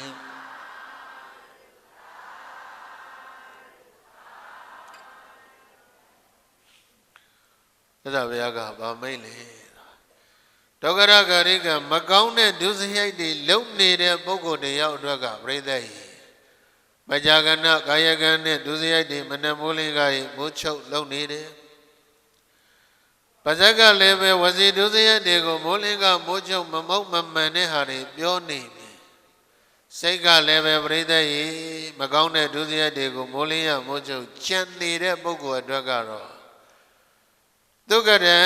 နဲ့ကောင်းမှုကုသိုလ်တွေကိုပြိဿယလုံးဝမှာလွယ်ပါမလားမလွယ်ဘူးပြိဿယနေ့စဉ်နဲ့အမျှသာတတ်နေတဲ့ပုဂ္ဂိုလ်တွေနေ့စဉ်နဲ့အမျှပြိဿယမကောင်းတဲ့ဒုစရိုက်မှုတွေကိုလုံနေတဲ့ပုဂ္ဂိုလ်အတွက်ကတော့ကောင်းမှုကုသိုလ်လုံးရတာပြိဿယလွယ်ရဲ့လားတို့တရားတော်မတွေဒီနေ့ဆရာတော်ဘုရားရဲ့မွေးနေ့ကိုအကြောင်းပြုပြီးတော့အထုဓမ္မသင်လာပြီးတော့တရားနာခြင်းသည်ပြိဿယကုသိုလ်ကောင်းမှုနဲ့အကုသိုလ်ဘယ်ဟာများလဲလို့တွေးရင်အလုံးသိတယ်နော်ကုသိုလ်ကောင်းမှုတွေများမနေဘူးလားများလို့လွယ်နဲ့လာနိုင်တာပေါ့အကုသိုလ်တွေသိကြီးနေရင်ပြိဿယလာနိုင်ပါမလားမလာနိုင်ဘူးနော်ပြိဿယတို့ဘုရားဘာသာရဲ့အခြေခံထဲမှာအလုံးကိုချုပ်လိုက်ရင်ခန္ဓာကိုယ်ဥဒုကလုံးကိုချုပ်လိုက်ရင်ကံ၃ပါးရှိတယ်ကာယကံရဲ့ဝစီကံရဲ့မနောကံရဲ့ကာယကံဆိုတာအဲ့ဒီခန္ဓာကိုယ်နဲ့လှုပ်တာတွေကာယကံတွေဝစီကံဆိုတာပါဇက်ကပြောတာတွေကဝစီကံတွေပဲမနောကံဆိုတာစိတ်ကကြံတာတွေကဘာလဲမနောကံတွေအဲ့ဒါတွေကဘာတွေရှိလဲဆိုပြိဿရဲ့အလုံးကဒုစရိုက်10ပါးပဲရှိဒါတဲ့ဘုရားမရှိဘူးကာယကံနဲ့လှုပ်တဲ့ကာယဒုစရိုက်ဘယ်နှပါလဲ၃ပါးဘာတွေလဲဆိုရင်ဘာဏတိပါဒအဒိဏဒါနကာမေတုမိစ္ဆာစာရသူတော်ဘာသာတမေသူတော်ဘာပစ္စည်းကိုမယ်သူတော်ဘာသမေယစောကားမယ်ဒါကာယဒုစရိုက်တယ်နောက်ပါဇက်နဲ့ပြောတဲ့ဝစုဒုစရိုက်ကဘယ်နှပါလဲ၄ပါးဘုဒ္ဓဝါဒလိမ်ပြီးတော့ပြောမယ်ပိသုနာဝါစာပရိသတ်ရေဂုံတိုက်တဲ့အတင်းပြင်းစကားတွေပြောမယ်ပရုဒဝါစာကြမ်းကြမ်းတန်တန်ဘယ်မောင်းဝဲနဲ့ပါဇက်ကထွက်မယ်တမ္ပပလာဘဝါစာမိမိသူတော်ဘာအကျိုးမရှိတဲ့စကားတွေပြောနေမယ်ဆိုရင်တဲ့ပရိသတ်ရေဘာတွေလဲဝစီဒုစရိုက်တွေပါဇက်ကလွန်ကျူးတာဘယ်နှခုလဲ၄ပါးနော်နောက်တကစိတ်ဆိုတဲ့မနောကံနဲ့ကြံတာအဘိဇ္ဇာသူတော်ဘာတွေတိုးတက်နေတယ်ကြီးပွားနေတယ်ကောင်းစားနေတယ်ဆိုပြိဿရေမချစ်ရဘူးမမြင်ရဘူးမချားရဘူးအဲ့ဒါပါလေအဘိဇ္ဇာကိုလည်းမရပဲနဲ့တော်တော်များများမြမလူမျိုးတွေဘိဇ္ဇာလို့ပြောတဲ့ဣဒ္ဓမစ္စရိယသိပ်များတာသူတော်ဘာတိုးတက်ကြီးပွားနေပြီဆိုငါတို့တိုးတက်ကြီးပွားအောင်ဘလို့ကြိုးစားမလဲလို့မစင်စားဘူးဘာလို့လဲအဘိဇ္ဇာပွားတာမုဒိတာမပွားနိုင်ဘူးပြည့်စုံတဲ့ပရိသတ်ကြီးချမ်းသာတဲ့ပြည့်စုံတဲ့ပုဂ္ဂိုလ်တွေကိုတွေ့ရင်မုဒိတာပွားနိုင်ရချွတ်တဲ့ဆင်းရဲတဲ့ပုဂ္ဂိုလ်တွေတွေ့ရင်ပရိသတ်ကြီးနှိမ်ရမှာမဟုတ်ပါလေတဏှာတဲ့ကရုဏာပွားနိုင်ရမယ်မပွားနိုင်ရင်ပရိသတ်ကြီးပါလေမနောဒုစရိုက်ပဲနော်အဘိဇ္ဇာပွားမှာအဲ့လိုဘိဇ္ဇာပွားရုံနဲ့မကသေးဘူးဗျာပါဒဒီလူဒုက္ခရောက်ကြောင်းဘဝပျက်စီးကြောင်းအထုတ်ကိုယ်ပါရလဲဆိုတော့လည်းဘာမှမရဒါရင်လည်းမနောဒုစရိုက်အနေနဲ့အကုသိုလ်တော့ရတာပေါ့အဲ့ဒါဗျာပါဒပရိသေဟိမနောဒုစရိုက်နောက်မိစ္ဆာဒိဋ္ဌိမကန်တဲ့အယူသီလရှုတာအဲ့ဒီဟာတွေပရိသေဟိပါလေမနောဒုစရိုက်ဘယ်နှပါလဲ ပေါင်းလိုက်တဲ့အခါကျပရိသတ်ရဲ့ဒုစရိုက်ဘဏ္ဍပါ10ပါးဒါပဲအဲ့ဒီ10ပါးကိုရှောင်ကျင်လိုက်ရင်အကုန်လုံးဒုစရိုက်တွေဖြစ်သွားတယ်ခန္ဓာကိုယ်ကိုတတိပညာလေးနဲ့ထိန်းထားမယ်တို့ဒကာတော်မတွေအလုံးတရားစကံဝင်တဲ့ယောဂီတွေများတယ်တရားစကံတွေဝင်တဲ့အခါမှာကိုယ်ခန္ဓာကိုယ်တတိပညာနဲ့ထိန်းထားတဲ့ကိုယ်ပါးစပ်ကိုတတိပညာနဲ့ထိန်းထားတယ်ကိုယ်စိတ်ကိုတတိပညာနဲ့ထိန်းထားတာဟာပြိတ္တရဲ့တရားအထုတ်တာပဲမို့လားအဲ့လိုထိန်းထားနိုင်ရင်ပြိတ္တရဲ့အဲ့ဒီခန္ဓာကိုယ်ထဲမှာဒုစရိုက်အညစ်အကြေးတွေလိမ့်ကြံမိသေးသလားမလိမ့်ကြံမိတော့ဘူးမလိမ့်ကြံမိရင်ပြိတ္တရဲ့ဘဝ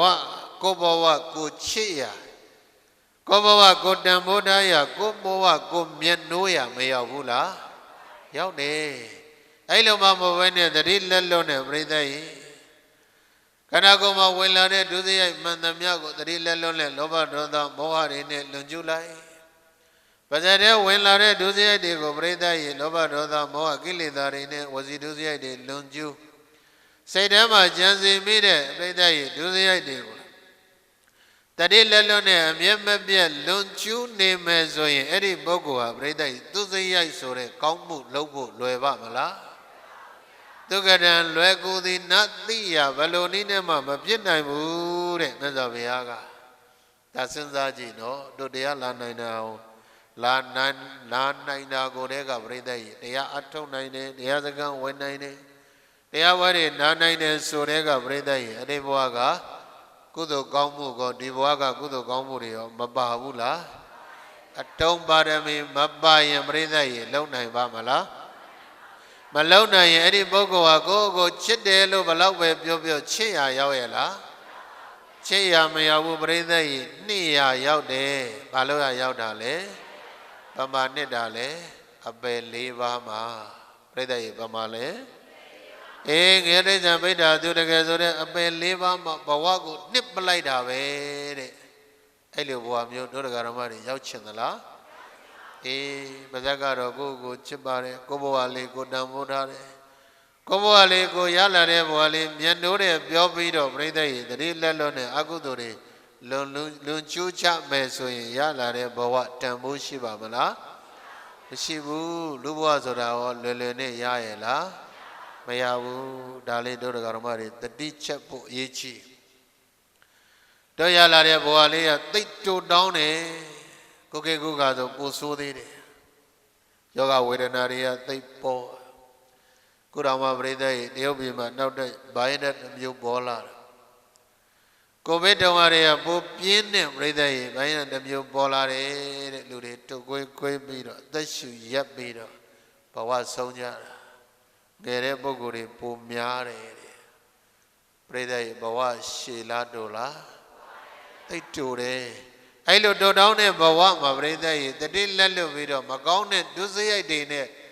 ဘဝမှာနစ်မုန်းနေကြမယ်ဆိုရင်ကိုဘဝကိုတန်ဖိုးထားရရောက်ရဲ့လားမရောက်ဘူးကိုဘဝကိုမျက်နှိုးရရောရောက်ရဲ့လားမရောက်ဘူးဒါကြောင့်တို့တရားတော်မတွေကိုဘဝကိုတန်ဖိုးထားတတ်အောင်ကြိုးစားရနော်ကိုဘဝကိုမျက်နှိုးတတ်အောင်ကြိုးစားရမယ်ကိုချစ်တတ်အောင်ကြိုးစားဖို့မလိုဘူးလားလိုတယ်ဒါကြောင့်မို့အဲ့လိုကြိုးစားနိုင်ကြပါစေအဲ့လိုဘဝအသက်တွေတစ်နှစ်ကြီးသွားတိုင်းမွေးနေ့ရောက်တိုင်းမှာကိုဘဝလေးကိုငါသက်ရှင်နေသေးတယ်ဘဝမှာဘာလုပ်ခွင့်ရနေသေးသလဲကုသိုလ်ကောင်းမှုတွေလုပ်ခွင့်ရမနေဘူးလားရနေသေးတယ်ဆိုပြီးတော့ပြိတ္တရဲ့မမြတ်နိုးသင့်ဘူးလားတန်ဖိုးမထားသင့်ဘူးလားထားသင့်တယ်နော်အဲ့လိုပဲမြတ်စွာဘုရားလက်ထက်တုန်းကအမျိုးသားတယောက်ကမြတ်စွာဘုရားကိုလျှောက်တယ်မြတ်စွာဘုရားတဲ့တပည့်တော်ယခုဘဝမှာသာသမီသားတဲ့သမီးတဲ့ဇနီးမယားတွေနဲ့ချမ်းချမ်းသာသာပြည့်ပြည့်စုံစုံနဲ့ဘဝမှာပျော်ပျော်ရွှင်ရွှင်နေခြင်းနဲ့ဘုရား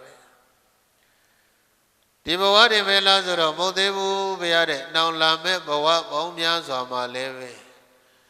သ သာသမီဇတိမယားတွေနဲ့ပြိဿရဲ့ပြည့်ပြည့်စုံစုံချမ်းချမ်းသာသာပျော်ပျော်ရွှင်ရွှင်နဲ့ဘဝနေခြင်းနဲ့ဗျာအဲ့လိုနေရအောင်လိုက်နာကျင့်သုံးရမယ့်တရားများမရှိဘူးလားဗျာလို့မြတ်စွာဘုရားကိုရှေ့တော်ကမြို့သားတယောက်လျှောက်ဘူးတယ်ပြိဿရဲ့ဘဂပစ္စသုတ်တံမြတ်စွာဘုရား45ဝါကာလကြောင့်ဟောခဲ့တဲ့တရားတွေထဲမှာ2ကြိမ်ပေါ့မြို့သားတယောက်ကအဲ့လိုမြတ်စွာဘုရားလျှောက်ဘူးတယ်ရလာတဲ့လူဘဝမှာပါလေဇနိမယသမီးသားတွေနဲ့ပြိဿရဲ့ချမ်းချမ်းသာသာရွှင်ငွေကြောင့်တံပရမများတွေပြည့်ပြည့်စုံစုံနဲ့ချမ်းချမ်းသာသာပျော်ပျော်ရွှင်ရွှင်နဲ့နေခြင်းနဲ့ဗျာတဲ့နောက်လာမဲ့ဘဝတဏ္ဍာမှာလည်းပဲအဲ့လိုပဲဇနိမယသမီးသားတွေနဲ့ရွှင်ငွေကြောင့်တံပရမများတွေပြည့်ပြည့်စုံစုံချမ်းချမ်းသာသာစိတ်ချမ်းချမ်းသာသာကိုချမ်းချမ်းမာမာနဲ့နေခြင်းနဲ့တပည့်တော်နိဗ္ဗာန်မသွားခြင်းသေးဘူးတဲ့နေရမယ့်တရားများရှိသလားဗျာလို့မြတ်စွာဘုရားကရှိတယ်ဆိုပြီးတော့ဒီဘဝကြီးပွားကြောင်းဘဝနောင်ဘဝကြီးပွားကြောင်းတရားဆိုရင်အိမ်မှာဟောတာနော်ဒါလေးကိုတို့ချိန်ကိုကြည့်ပြီးတော့အချင်းချုပ်ပြီးပြောပြယခုပြစ္ဆုတ်ပံဘဝမှာယခုဒီဘဝမှာကြီးပွားခြင်းရင်တဲ့မြတ်စွာဘုရားကမင်းကြီးပွားခြင်းလို့ရှိရင်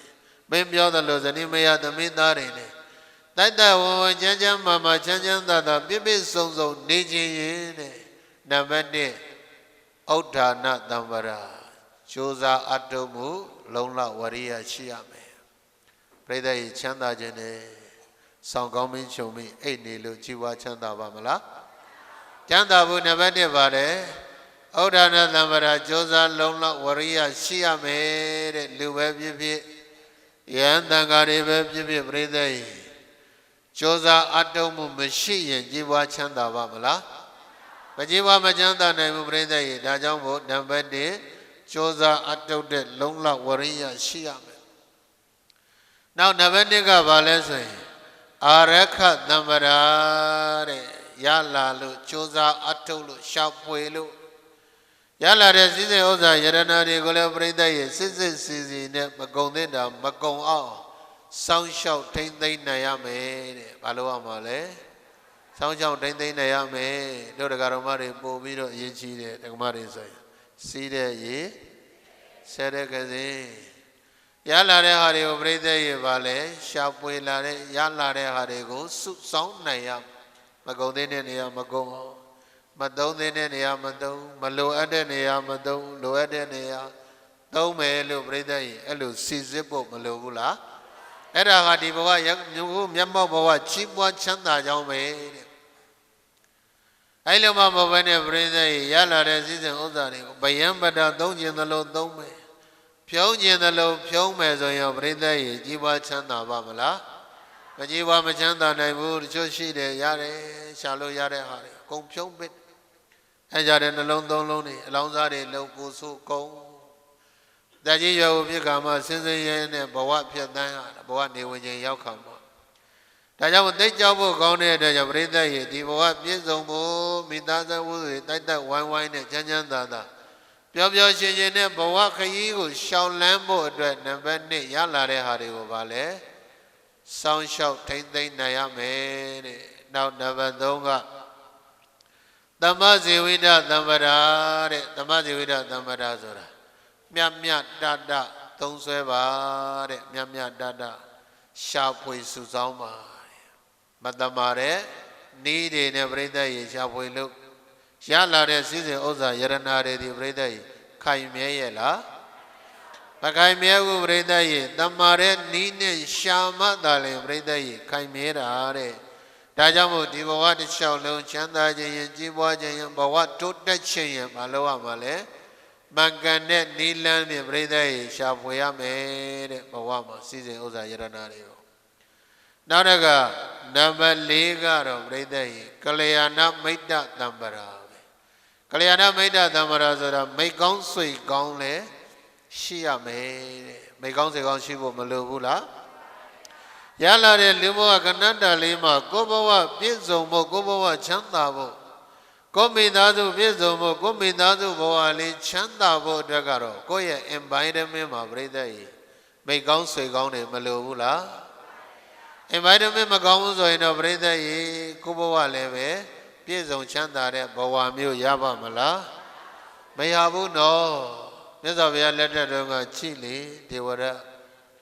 အတေဘဝကကုသိုလ်ကံအလျောက်ပြိဿရေမင်းကြီးမင်းသားမဖြစ်ဘူးလားစေစေဥစ္စာယရဏတွေနဲ့ကောမပြည့်စုံဘူးလား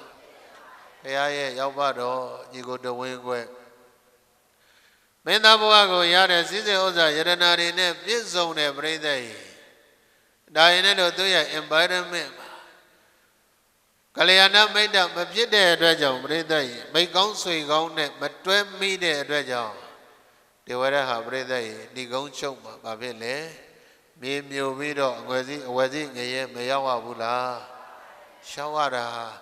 ကိုယ့်ရဲ့ environment အရေးမကြီးဘူးလားညစ်ကြီးတယ်ကိုကတော့ဘဝင်းကျင်ကောင်းရှိပါတယ်ဒါပေမဲ့မိတ်ဆွေကောင်းဆွေကောင်းရှိပါတယ်ကိုမိသားစုအတွက်ကိုသားတွေသမီးတွေအတွက်ကိုပြိဿရေဘဝင်းကျင်ကောင်းဆိုတာမလိုဘူးလားလိုတယ်ဘဝတိုးတက်ရာတိုးတက်ကြောင်းကြီးပွားရာကြီးပွားကြောင်းလမ်းညွှန်နိုင်တဲ့ပုဂ္ဂိုလ်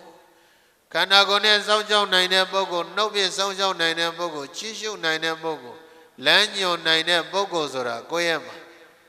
ပတ်ဝန်းကျင်မှာပြိဿရေပတ်ဝန်းကျင်ကောင်းမလိုဘူးလား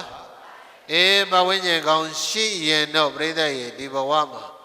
စေစေဥစ္စာယရဏတွေနဲ့ပြည့်စုံစွာဖြင့်သမယဇနီးမယားသမီးသားတွေနဲ့ပြိဿရေပျော်ပျော်ရွှင်ရွှင်နဲ့ဘဝကိုမဖြတ်ကူးနိုင်ဘူးလားဘဝတဏ္ဍာခရီးကိုရှောင်လန်းနိုင်တယ်တဲ့ဒီဘဝပြည့်ပြည့်စုံစုံနဲ့သက်ဆုံးတိုင်ချမ်းချမ်းသာသာချမ်းချမ်းမာမာနေခြင်းရင်ပြည့်စုံရမယ့်အကြောင်းတရားဘယ်နှပါလဲ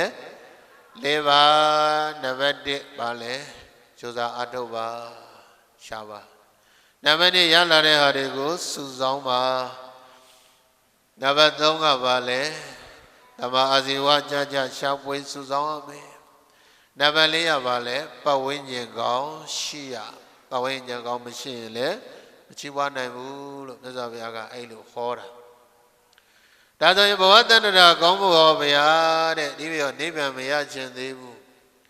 ဘဝတဏ္ဍာမှာလည်းပဲဇနီးမယားသမီးသားတွေနဲ့ပျော်ပျော်ရွှင်ရွှင်ပြည့်ပြည့်စုံစုံချမ်းချမ်းသာသာနဲ့ဘဝတဏ္ဍာခရီးသွားခြင်းနဲ့ဗျာတဲ့ဘာတွေပြည့်စုံရမလဲမြတ်စွာဘုရားကအဲ့မှာဒါဆိုရင်နံပါတ်1တရားတရားနဲ့ပြည့်အောင်နေတဲ့ပြိဿရေဗာတရားလေတရားဆိုတာယုံကြည်မှုကိုပြောတာနော်ယုံကြည်ခြင်းက2မျိုးရှိတယ်ဘုရားတို့အင်္ဂလိပ်စာမှာဆိုရင် belief ဆိုတဲ့ယုံကြည်မှုရှိတယ် belief ဆိုတဲ့ယုံကြည်မှုကဘာလဲဆိုရင်ကိုယ့်ရဲ့ယုံကြည်မှုမဟုတ်ဘဲနဲ့တဦးတယောက်ကိုမှီနေတဲ့ယုံကြည်မှုမျိုးငါကောင်းတာပဲလုပ်လို့ဆိုးတာပဲလုပ်လို့ငါကောင်းမှုဆိုးမှုတွေငါအကုသိုလ်တွေကိုဘုရားကိုယုံကြည်လိုက်တာနဲ့ဘုရားကအကုန်ကယ်မသွားလိမ့်မယ်လို့ယုံကြည်ထားတာကဗလိဆိုတဲ့ယုံကြည်မှုမျိုးဘုရားတော်တရားဝရဗုဒ္ဓဘာသာရဲ့ယုံကြည်မှုကြတော့အဲ့လိုမဟုတ် confidence ကိုပြောတာကိုယ့်ကိုယုံကြည်ရမယ်ဆောင်းပွဲပြင်မဲ့ကလေးတယောက်ကငါဆောင်းပွဲအောင်ကိုအောင်မယ်ဆိုတဲ့ယုံကြည်ချက်ရှိရင်ပြိဿရင်အောင်ပါဘူးလားအောင်ပါမယ်ဘာသာတရားမှလည်းပဲဒီအတိုင်းပဲကိုယ့်ကိုယုံကြည်မှုရှိရမယ်ငါကာယကံနဲ့ဒုစရိုက်တွေမလုပ်ထားဘူးဝစီကံနဲ့ဒုစရိုက်တွေမပြောထားဘူးမေကနောကံနဲ့ဒုစရိုက်တွေမကြံထားဘူးဆိုရင်ပြိဿရေကောင်းတာနဲ့မကောင်းတာပဲသွားမလဲကောင်းတဲ့ကောင်းကျိုးတွေပဲရပါဘောမကောင်းကျိုးတွေရပါမလားဘုရားတရားသံဃာဆိုတဲ့ယရဏသုံးပါးရဲ့ဂုဏ်တွေကောင်းတာလို့ရင်ကောင်းကျိုးရမယ်မကောင်းတာလို့ရင်မကောင်းကျိုးရမယ်လို့ယုံကြည်မှုမျိုးကိုပြိဿရေသရတရားလို့ခေါ်တာဘာတရားလို့ခေါ်တာလဲအဲ့ဒီသရတရားကိုလက်ကင်ထားပါတဲ့နောက်ဘဝတဏ္ဍာလဲကောင်းစားတာပဲတဲ့ပယ်လေးပါလွတ်ပြီးတော့ကောင်းစားတယ်တဲ့နံပါတ်1ကသရတရားနဲ့ပြည့်စုံနေသရသမ္ပဒနံပါတ်2ကဘာလဲဆိုရင်စာသီလသမ္ပဒသီလကိုကျင့်တရားနဲ့ပြည့်စုံအောင်နေတဲ့ဗာတရားနဲ့လေကိုကျင့်တရားနဲ့ပြည့်စုံတော့ပြိဿရေဒုစရိုက်တွေမလွန်ခြင်းရင်သီလလုံနေသီလလုံရင်ဘဝတဏ္ဍာမှာပြိဿရေအသက်ရှိစွာအနာမဲချောင်းပဲမို့လားဘဝတဏ္ဍာမှာအသက်ရှိမယ်အနာတွေလည်းကင်းမဲ့ဆိုရင်ကိုကျင့်တရားနဲ့ပြည့်စုံနေဖို့မလိုဘူးလား တို့တယ်ဒါကြောင့်မို့သီလသမ္ပဒါ morality ပေါ့အဲ့ဒီကိုကျင့်တရားတွေနဲ့ပြည့်စုံနေရင်တော့ပြိဿရဲ့အဲ့ဒီပုဂ္ဂိုလ်ဟာဘာလဲတဏ္ဍာလည်းမင်းကောင်းမှာပဲကွာတဲ့တဏ္ဍာလည်းမင်းချမ်းသာမှာပဲတဲ့ဒါကြောင့်မို့သီလသမ္ပဒါကိုကျင့်တရားနဲ့ကောင်းအောင်လဲနေတဲ့နောက်တစ်ခါနံပါတ်3ကျတော့ပြိဿရဲ့ဘာလဲဆိုရင်စာကသမ္ပဒါတဲ့ဘာလို့ရမှာလဲရှေးရရင်လုပ်ပါတဲ့ပြိဿရဲ့ဘာလုပ်မလဲကိုယ်မှာရှိထားတဲ့စိစေဥစ္စာယရဏတွေကိုပြိဿရဲ့ကိုယ်အောင်နှိမ့်ကြတဲ့ပုဂ္ဂိုလ်တွေကိုဘာလဲဝင်ငှရှေးရလုပ်ရမယ်နော်တို့တက္ကရာမတွေကကိုအင်တာနက်တက်ပြီးတော့ Facebook တို့ TikTok တို့မှာပဲလိုက်ပေးပြီးတော့ရှက်မနေနဲ့ဒါတွေကဒီဘဝဒီခန္ဓာတက်ပဲဘဝတဏ္ဍရာအတွက်ဆိုရင်တော့ပြိဿရဲ့ကြီးပွားခြင်းရင်ချမ်းသာခြင်းရင်ဘဝတဏ္ဍရာမှာကောင်းစားခြင်းရင်ကိုယ်မှာပိုင်ဆိုင်ထားတဲ့စိစဉ်ဥစ္စာယရဏတွေကိုပါလဲဝေငှနိုင်ရမယ်စွန့်ကျဲနိုင်ရမယ်ဒါဆိုဘဝတဏ္ဍရာချမ်းသာကြောင်းမို့လားအေးဒါကြောင့်မို့ကိုယ်မှာပိုင်ဆိုင်ထားတဲ့စိစဉ်ဥစ္စာယရဏတွေကိုကိုယ်စွမ်းနိုင်သလောက်တတ်နိုင်သလောက်တဏ္ဍရာအတွက်ဒါနမျိုးစေ့တွေပြိဿရဲ့ချဖို့မလိုဘူးလားအဲ့လိုချက်သားသမျှကာလပတ်လုံးဘဝတဏ္ဍရာမှာဆင်းရဲပါမလားပြိဿရဲ့မဆင်းရဲဘူးဘဝတရားမှာချမ်းသာမှာဒါကြောင့်မြတ်စွာဘုရားကမင်းစာကသမ္ပရာကွာတဲ့ပေကံစွန့်ကြဲမှုနဲ့ပြည့်စုံအောင်နေတဲ့ဘဝတဏ္ဍရာမှာမင်းဘယ်တော့မှမဆင်းရဲဘူးတဲ့မင်းနေခြင်းသလိုမိသားစုနဲ့တိုက်တိုက်ဝုန်းဝုန်းချမ်းချမ်းသာသာချမ်းချမ်းမာမာနဲ့နေရမှာတဲ့နိဗ္ဗာန်မရမယ်နောက်နံပါတ်4ကျတော့ပြိဿရဲ့ဘာလဲဆိုရင်ပညာသမ္ပရာတဲ့ဘာသမ္ပရာလဲknowledge တွေပေါ့ကိုယ်မှာပညာတွေအသိဉာဏ်ပညာတွေဘဝတုဒ္ဒတွေနဲ့ပြည့်စုံနေဖို့ကောမလိုဘူးလားလိုတယ်နော်ဘာကြောင့်လဲဆိုရင်ဒေဝရတ်ကိုကြည့်အတေဘောကပုဗ္ဗေကတဘုံညတအတေဘောကပြုခဲ့တဲ့ကောင်းမှုကုသိုလ်တွေပါခဲ့တယ်ဒီလူဘဝမင်းသားဖြစ်တဲ့ချမ်းသာအတိုင်းဝိုင်းကောင်းတယ်ဒါနဲ့ဘာချိုရင်းသွားလဲဆိုတော့စောစောကပြောတယ်သူသွားပြီးတော့ပေါင်းတဲ့ပုဂ္ဂိုလ်ဟာမာနနဲ့ပေါင်းပြီးလို့ပြိဿရဲ့ဝယ်စည်းမှာချိုးကဲ့ရတာဘာကြောင့်ပေါင်းပြီးလဲဆိုသူ့မှာ knowledge မပါလို့ပေါ့တော့မြတ်စွာဘုရားနဲ့နီးနီးကပ်ကပ်နေရတယ်မြတ်စွာဘုရားသူ့ရဲ့ညမတော်ရဲ့ယောက်ျားရောက်ပါတော်ဖြစ်တဲ့မြတ်စွာဘုရားသာသနာမှာယဟန်ဘဝရတဲ့အခါကျကိုယ်ပိုင်အသိဉာဏ်ပညာမျိုးမရှိတဲ့အခါကျတော့ပြိဿရဲ့ဘာဝင်လာလဲဆိုတော့အိတ်တမစ္စရိယဝင်လာတယ် jealousy ပေါ့ခြေဝင်လာတယ်မြတ်စွာဘုရားကရှင်သာရိပုတ္တရာရှင်မောကလန်တို့ကိုလက်ဝဲတော်ယံလက်ရတော်ယံအရာပေးဒေဝရကဘာစဉ်းစားဟာငါနဲ့ညီကိုတော့ငါရောက်ပါတော့ငါကြတော့အဲ့ဒီယာတုဂုံတို့တွေမပေးဘူးကိုမယံဖြစ်လာတဲ့ပုဂ္ဂိုလ်တွေဘာမှအမျိုးမတော်တဲ့ပုဂ္ဂိုလ်တွေကြယာတုဂုံတို့ပေးတယ်ဆိုပြီးတော့အဲ့မှာပြိဿရဲ့ခြေဝင်တာပဲအဲ့ဒါအိတ်တမစ္စရိယပဲအိတ်တမစ္စရိယဘာကြောင့်ဝင်လဲဆိုတော့စောစောကပြောတယ်ပညာသမ္ပရာအသိဉာဏ်ပညာနဲ့ပြိဿရဲ့မပြည့်စုံလို့ပဲမပြည့်စုံတဲ့အတွက်ကြောင့်ပြိဿရဲ့အဲ့ဒီအိတ်တမစ္စရိယကြောင့်မာနနဲ့ပေါင်းပြီးတော့ပြိဿရဲ့ဘာဖြစ်လဲအဝဇင်ငရဲမှာချိုးကဲ့ရတဲ့ဘဝဒီကဘာလဲအသိဉာဏ်ပညာနေတာဘာနေတာလဲသိဉာဏ်ပညာဆိုတာဒါကဓမ္မဒါကအဓမ္မဒါကကုသိုလ်ဒါကအကုသိုလ်ဒါကငါစ조사အထုတ်တဲ့တယ်ဒါကငါရှောင်ကျင်တဲ့တယ်လို့ပြိဿရဲ့အဲ့ဒီဟာကိုခွဲခြားပြီးသိတာကိုဘာလဲပညာလူနဲ့တိရစ္ဆာန်ဘာကွာလဲအသိဉာဏ်ပညာကွာတော့မလားအတိရစ္ဆာန်တွေလည်းပြီးတော့စားတာပဲကာမဂုဏ်ခံစားတာပဲအိတ်တာပဲလူတွေလည်းမနေ့စာနေ့စာညနေစာစားတာပဲပြီးရင်ကာမဂုဏ်ခံစားတယ်ပြီးရင်အိတ်တယ်တူတူပဲဒီ30ဘုံထဲမှာကျင်လည်ကြတဲ့တတ္တဝမှန်သမျှကပြိဿရဲ့ဒီတိုင်းပဲဒါဆိုရင်ဘာတွေကွာပြီးတော့ဘလို့အဆင့်တွေကွာသွားလဲဆိုပြိဿရဲ့ဘယ်ဟာကခွဲခြားသွားတာလဲဆိုရင်အသိဉာဏ်ပညာကခွဲခြားသွားတာဒါကြောင့်မို့ပြိဿရဲ့ဘဝမှာပ တန်တရာအတွက်မှာကြီးပွားခြင်းနဲ့ချမ်းသာခြင်းနဲ့ဘဝပြည့်စုံခြင်းနဲ့ဆိုရင်ပြိဿရေဘာလို့လဲအသိဉာဏ်ပညာနဲ့ပြည့်စုံဖို့မလိုဘူးလားအေးဒါကိုလည်းပဲပြည့်စုံအောင်တို့တရားတော်မတွေအားလုံးကြိုးစားနိုင်ကြပါစေအဲ့လိုကြိုးစားရင်တော့မြတ်စွာဘုရားကတော့မင်းဒီဘဝလည်းမိသားစုနဲ့ပြည့်ပြည့်စုံစုံချမ်းချမ်းမာမာချမ်းချမ်းသာသာချမ်းချမ်းမာမာနဲ့နေရမယ်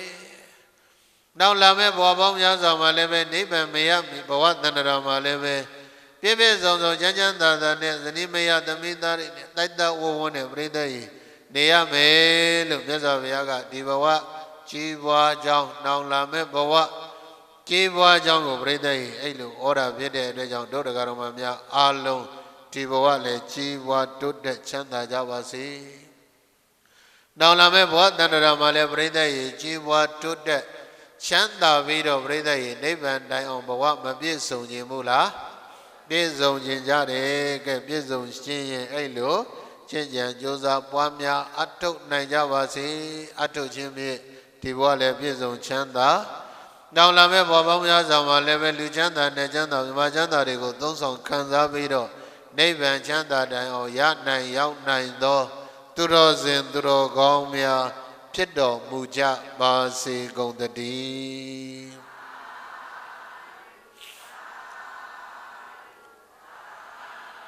ကဲတို့မွေးနေ့ဆုတောင်းလေးဆိုပြီးတော့သာဓုခေါ်ကြရအောင်လိုက်ဆိုမယ်ဝိနေမွေရကုသိုလ်ဆက်အတ္တရာကျော်ရှိပါစေအတ္တရှိကစိတ်ချမ်းသာလူရာစန္ဒပြည့်ပါစေဝိနေမွေရကုသိုလ်ဆက်အတ္တရာကျော်ရှိပါစေအတ္တရှိကစိတ်ချမ်းသာလူရာစန္ဒပြည့်ပါစေဝိနေမွေရကုသိုလ်ဆက်အတ္တရာကျော်ရှိပါစေအတ္တရှိကစိတ်ချမ်းသာလူရာစန္ဒပြည့်ပါစေဘုရားသာဓုသာဓုသာဓုဓမ္မဂတိကဒေါက်တာရှင်ဇောတိတ္တရထေရှင်မြတ်ဗျာဘုရားတပည့်တော်အားလျှောက်ထားခွင့်ပြုတော်မူပါဗျာပကံကျောင်းကြီးကျောင်းတော်ရဲ့ဦးစီးပဓာနမဟာနာယကမိုးကုတ်ကမ္မထာနာစရိယဗတ္တန္တဓမ္မစာရဆရာတော်ဤတက်တော်60နှစ်ပြည့်ဝိဇာတမွေးနေ့မင်္ဂလာမြင့်မြင့်မြတ်မြတ်တိတ်ခါတော်ထကုသိုလ်တော်နဲ့တကွယောဂီကျောင်းတော်များခြေသက်ချအလှူတော်အကျိုးဓမ္မသဘင်အစီအစဉ်တွင်မြတ်ဗုဒ္ဓဘုရားရှင်ရဲ့ကိုယ်စားကြွရောက်တော်မူ၍မြတ်တရားဒေသနာတော်တို့ကိုထပ်ဆင့်ဟောကြားချင်းမြပြတော်မူသောဒေါက်တာရှင်ဇောတိတ္တရ၏ပစ္စည်းလေးပြအလို့ငါရဟန်းတော်များနဲ့အဆက်တဲ့လှူဝဲတို့ဟာကပ္ပိယကာရကမှာတဆင့်အနံလှူဒန်းခွင့်ပြုတော်မူပါဗျာဆရာတော်အလူရှိတော်မူတဲ့အခါမှာကပ္ပိယကာရကထံတွင်အလှခံတော်မူပါဗျာဆရာတော်ဤကပ္ပိယကာရကဖြင့်ဓမ္မပူဇာကုသိုလ်တော်ကိုလက်ခံရယူပေးပါရန်ဒုရဲမှုဝင်းမင်းအားလေးစားစွာဖြင့်ပန်ကြားပါတယ်ခင်ဗျာ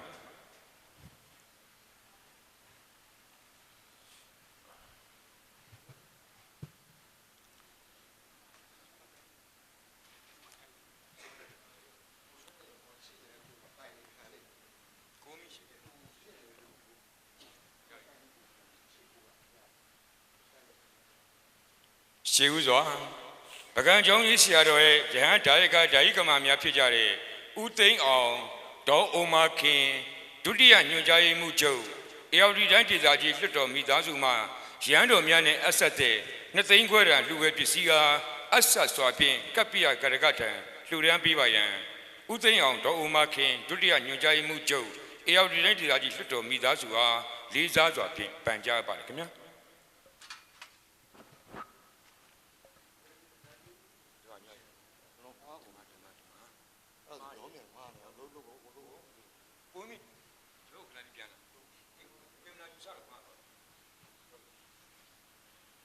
တော်မခင်ဟိုဘက်ကရတော်မခင်ဟုတ်ကိုမြတ်လို့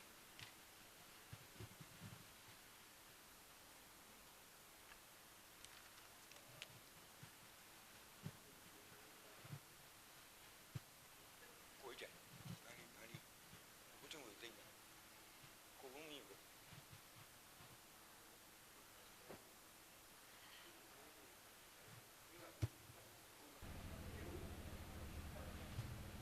တာ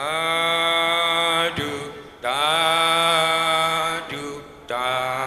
ဒု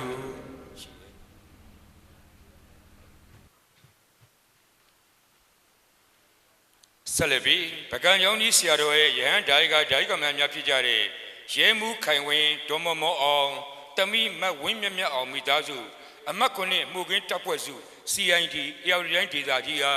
ရန်တော်များနဲ့အဆက်တဲ့နှစ်သိန်းခွဲတာလူဝယ်ပစ္စည်းဟာအဆက်စွာဖြင့်လူဒန်းပေးပါရန်ပန်ကြားပါလေ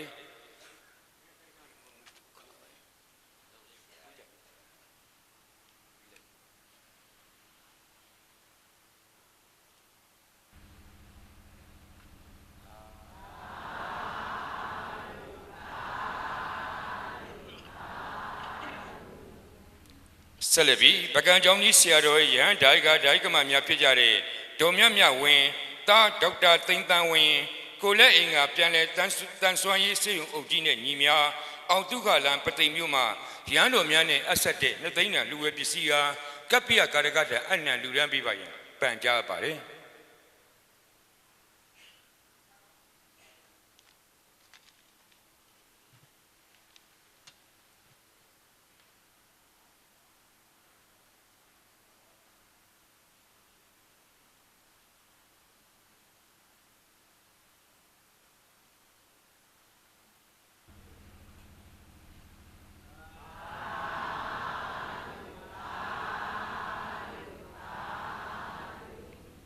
ဆက်လက်ပြီးပကံကျောင်းကြီးဆရာတော်ရဲ့ယဟန်ဓာယကများဖြစ်ကြတဲ့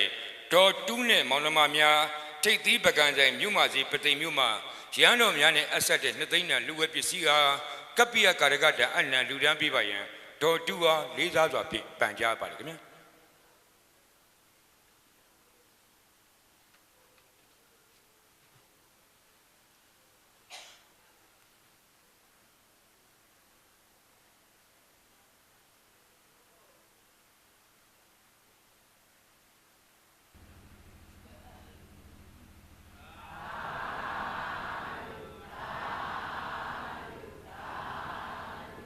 ဆက်လက်ပြီးပကံကျောင်းကြီးဆရာတော်ရဲ့ယဟန်ဓာယကများဖြစ်ကြတဲ့ဦးသိန်းလဒေါ်ဆန်းဆန်းမိသားစုအေးတာယာရက်ကွက်မင်္ဂလာတုံရန်ကုန်မြို့မှာနှစ်သိန်းတန်အဆက်တဲ့လူဝယ်ပစ္စည်းဟာကပ္ပိယကာရကတဲ့အနံလူဒန်းပေးပါရန်လေးစားစွာဖြင့်ပန်ကြားပါတယ်ခင်ဗျာ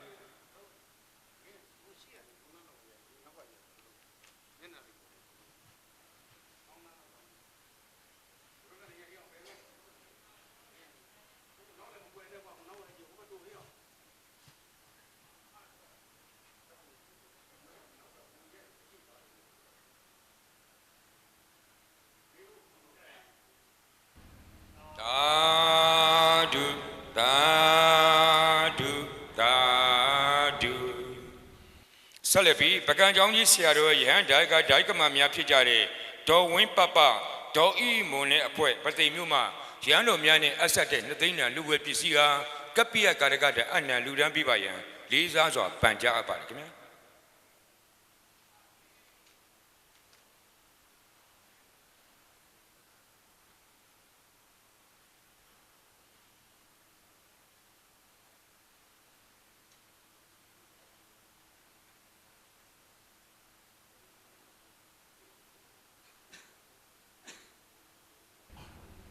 တာဒုတာဒုတာဒုဆက်လက်ပြီးပကံကျောင်းကြီးဆရာတော်ရဲ့ဓာယကများဖြစ်ကြတဲ့ဦးသိန်းထွန်းဒေါ်တင်းအေးမိသားစုရွှေနှင်းစီရက်ကွက်မင်္ဂလာတုံရန်ကုန်မြို့မှာရန်တော်များနဲ့အဆက်တဲ့နှစ်သိန်းတန်လူဝယ်ပစ္စည်းဟာကပ္ပိယကာရကတဲ့အနံလူဒန်းပေးပါရန်လေးစားစွာပန်ကြားပါတယ်ခင်ဗျာ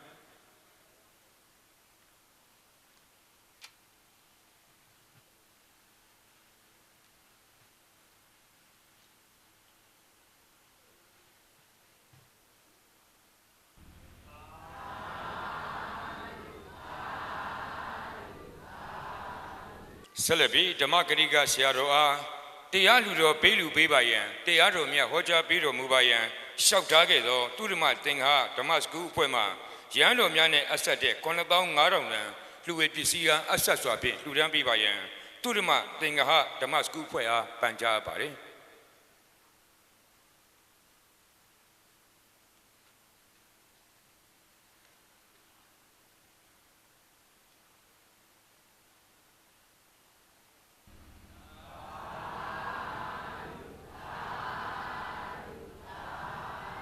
ဆက်လက်ပြီးဒီကနေ့ပထမနေ့တရားလှူတော်စီစဉ်သို့တရားတော်လူကံကြွရောက်လာကြတဲ့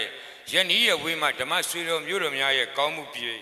9,900တန်လှူဝဲပစ္စည်းအားအဆက်စွာဖြင့်ကပ္ပိယကရကထံအနံလူဒန်းပေးပါယံဓမ္မမိတ်ဆွေသူတော်စင်များအားလုံးရဲ့ကိုစားပကံအကြောင်းကြီးဆရာတော်ရဲ့ဦးလေးတော်ဆက်သူကြောက်ပရောင်းမြို့မှဦးလှကိုအားဆက်ကလူဒန်းပေးပါယံပန်ကြားပါတယ်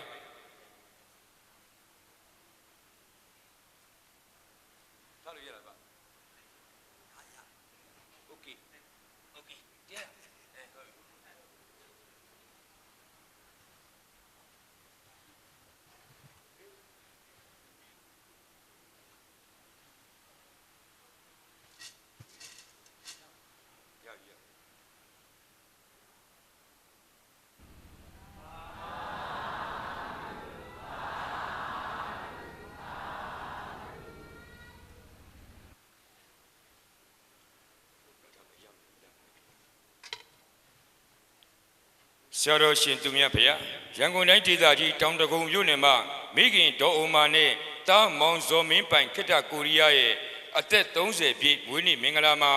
ပကံကျောင်းကြီးကျောင်းတက်ရဲ့ဦးစီးပဓာနမဟာနာယကဆရာတော်ဘုရားကြီးတက်တော်60နှစ်ပြည့်မွေးနေ့ကိုအမှုပြု၍ကုသိုလ်တော်ဖြင့်ဗုဒ္ဓရုပ်ပွားဆင်းရဲတော်များ3စုအားဆရာတော်၏လက်တော်ဖြင့်ထုတ်လုပ်၍ကံထူးရှင်အားရွေးချယ်မှုပြုပြီးတော်မူပါယံဘုရားတပည့်တော်ယူတည်လေးမြတ်စွာဖြင့်အကူအညီတောင်းခံစကားကိုလျှောက်ထားအပ်ပါသည်ဗျာ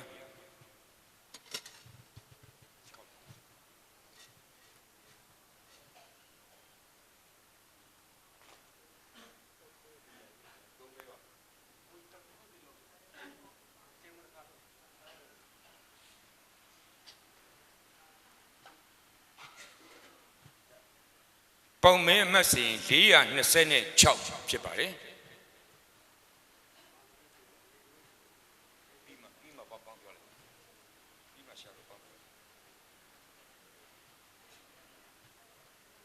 ပေါင်မဲအမှတ်စဉ်135ဖြစ်ပါတယ်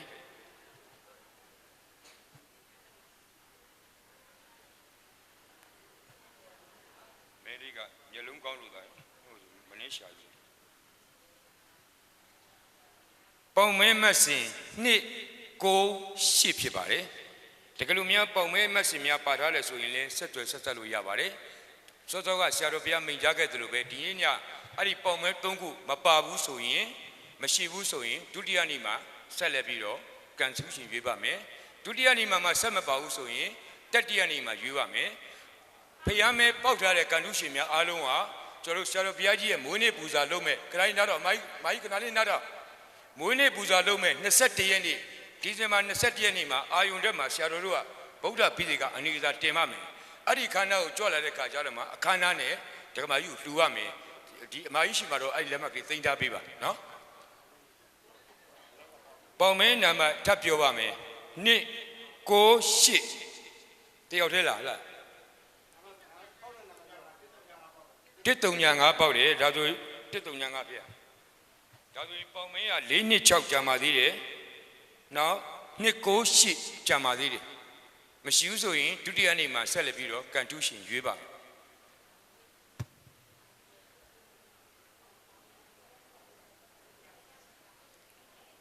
မဟာတတ္တမဇောတိကတ္တဇဘွဲတော်ရဆရာတော်ရှင်သူမြတ်ဖေဓမ္မဒါနတရားအလှအမတ္တဒါနအမြတ်နိဗ္ဗာန်ပေးလူဝဲအနှိုင်းမဲ့ကုသိုလ်တော်ဖြင့်ရဟန်းတော်များနဲ့အဆက်တဲ့3,84,500လှူဒန်းခွင့်ရတဲ့ဒါနကုသိုလ်စောက်တည်ခွင့်ရခဲ့ပါသောသီလကုသိုလ်ပွားများအထုတ်ခဲ့ရပါသောမေတ္တာဘာဝနာကုသိုလ်လောဝဒါနဝေယဝိဆကုသိုလ်အချိုဟေဟာရဒါနကုသိုလ်တော်တို့ကိုပေါင်းပြီး၍ဇေဇက်တွန်ချအမြတ်ပေးဝေကတာရုခေါ်ဆိုနိုင်၏ဥဆောင်မှုပြုပြီးတော်မူပါယံဘုရားတပည့်တော်ယူတည်လေးမြတ်စွာဖြင့်ပန်ကြားလျှောက်ထားအပ်ပါသည်ဖေဟာ ဧရာဝတီတိုင်းဒေသကြီးပသိမ်မြို့ပကံကျောင်းတိုက်ကြီးဤဦးစီးဗရဏနာယကဆရာတော်ပရဏဓမ္မစာရဤတက်တော်60ပြည့်ဝိဇာတမင်္ဂလာနှင့်သိက္ခာထက်ယောဂီကျောင်းဆောင်များရေစက်ချမင်္ဂလာအကျိုးဓမ္မသဘင်၌အလုံးသောပေါင်းစု၍ဒါနကောင်းမှုပြုကြသည့်အလုံးသောတရားတော်များယနေ့မိတို့စောင့်တည်ထားတဲ့သီလကုသိုလ်ပွားများအထောက်တဲ့ဘာဝနာကုသိုလ်တရားတော်တွေကိုယုံသေးစွာနာကြားတဲ့ဓမ္မဒါဝနာဓမ္မဒါနကုသိုလ်စွမ်းနိုင်သလောက်လူတန်းကြသည့်ဒါနကုသိုလ်ကောင်းမှုတွေရဲ့အစုဘာကကိုနန္ဒဂိုင်းဝင်ကျေးဇူးရှင်မိခင်ဖခင်ဆရာသခင်ကျေးဇူးရှင်များအစထား၍30တုံးနဲ့ကျင်လည်ကြကုန်သောဝိနည်းဒုက္ခိတဒုက္ခိတတတ္တဝါအာလုံးရကြပါစေလို့စိတ်ကရဲ့အာယုံပြုပြီးတော့မြတ်တမ်းပြေဝေကြရအောင်အလုံးလိုက်ဆိုမယ်အရှင်ဘုရားတပိတော်တို့သည်ကမ္မဝောကိလေသာဝောဝိပါကဟုဆိုသောဩဘဝခတ်သိချုပ်ငြိမ်းရာမှန်မြတ်နိဗ္ဗာန်ကိုဤတန်တောင်းတရလိုလာ၍တရဏဂုံ3ပါးနှင့်တကွအင်္ဂါ8ပါးနှင့်ပြည့်စုံတော်မူသောသီလတော်မြတ်ကိုကျင့်သုံးခံယူစောင့်တည်ကြပါကုန်၏ကျင့်သုံးခံယူစောင့်တည်ပြီး၍ဆရာတော်ဘုရားကြီးမွေးနေ့ကိုအကြောင်းပြု၍အသက်ရှည်စွာအနာမေယေယံဘေးကင်းကြောင်းကောင်းမှုမင်္ဂလာပြပြတို့နှင့်ပြည့်စုံစေရန်စိတ်ရည်တန်လျက်ပေါင်းစု၍ဒါနကောင်းမှုသီလကောင်းမှုဘာဝနာကောင်းမှုတို့ကိုပြုလုပ်ကြပါကုန်၏ရှင်ဘုရားယနေ့ယခုပြုလုပ်ရသောကောင်းမှုကုသိုလ်ကံစေတနာတို့ကြောင့်တပည့်တော်တို့သည်ယနေ့မှစ၍ဘေးခတ်သိမ်းယံခတ်သိမ်းအန္တရေခတ်သိမ်းယောဂခတ်သိမ်းဆင်းရဲခတ်သိမ်းတို့မှာကင်းငြိမ်းရပါလို၏ကင်းငြိမ်းပြီးလျင်အသက်ရှည်ခြင်းအစင်းလာခြင်း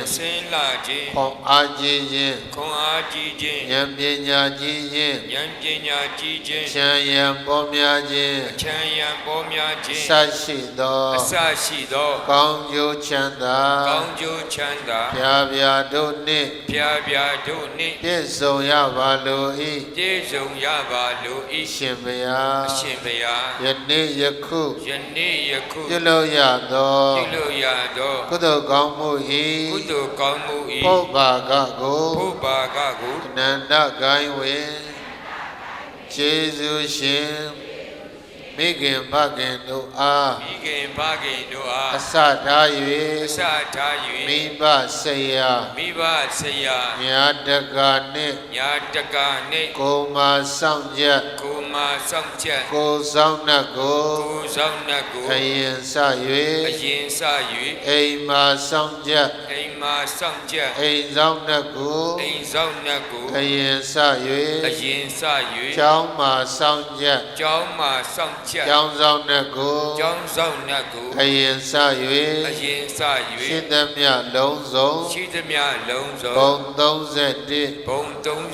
ဖြစ်ဖြစ်သမျှဝိနေယအားအမြတ်ကုသိုလ်ပေးဝေပါ၏ထိုများစွာတတ္တဝါတို့သည်ကျွန်ုပ်တို့နှင့်ထပ်တူထ ထမြ ထတ်တူထမြ အမြရကြ အ ၍ မြရကြ ကိုယ်စိတ်နှပြ ၍ကိုယ်စိတ်နှပြ ချမ်းမာ ကျမ်းမာ ချမ်းသာကြသည် ချမ်းသာကြသည် ဖြစ်ကြပါစေကုန်သော ဖြစ်ကြပါစေကုန်သောကုသိုလ်အမြတ်အမြတ်အမြတ်ယူတော်မူကြပါကုန်လောသာဓုသာဓုသာဓုကုသိုလ်အမြတ် အမြအမြယူတော်မူကြပါကုန်လောသာဓုသာဓုသာဓု ကုသိုလ်အမြတ် အမြအမြယူတော်မူကြပါကုန်လောသာဓုသာဓုသာဓု ဗုဒ္ဓရုပ်ပွားဆွေးနွေးတော်မဲပေါက်တဲ့မှတ်စဉ်105ဟာရန်ကုန်တိုင်းဒေသကြီးကနေပြီးတော့မှပသိမ်ရွှေမြို့တော်ကြီးကိုအရောက်လမ်းပြီးတော့မှတရားစခန်းဝင်တဲ့ယောဂီဖြစ်ပါတယ်။ရန်ကုန်တိုင်းဒေသကြီးကလှူတဲ့ဗုဒ္ဓရုပ်ပွားဆွေးနွေးတော်မြတ်ကိုရန်ကုန်တိုင်းသူကပဲယောဂီကပဲပောက်သွားတာဖြစ်တဲ့အတွက်တူတူခြားခြားဗုဒ္ဓရုပ်ပွားဆွေးနွေးတော်မြတ်လူခံယူခွင့်ရရှိတဲ့ယောဂီသူတော်စင်ကိုတော့ကျွန်တော်တို့ဝမ်းမြောက်လို့ပေါ်တာဓု3ချိန်ခေါ်ဆိုပြီးတော်မူကြပါဗျာ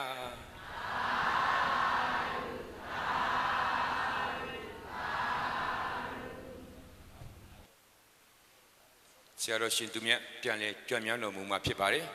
။ဆွေတော်မျိုးတော်များကဆုတောင်းမေတ္တာပို့သမှုဆင်နှင့်ပြုစုပေးပါရင်ပန်ကြားပါခင်ဗျာ။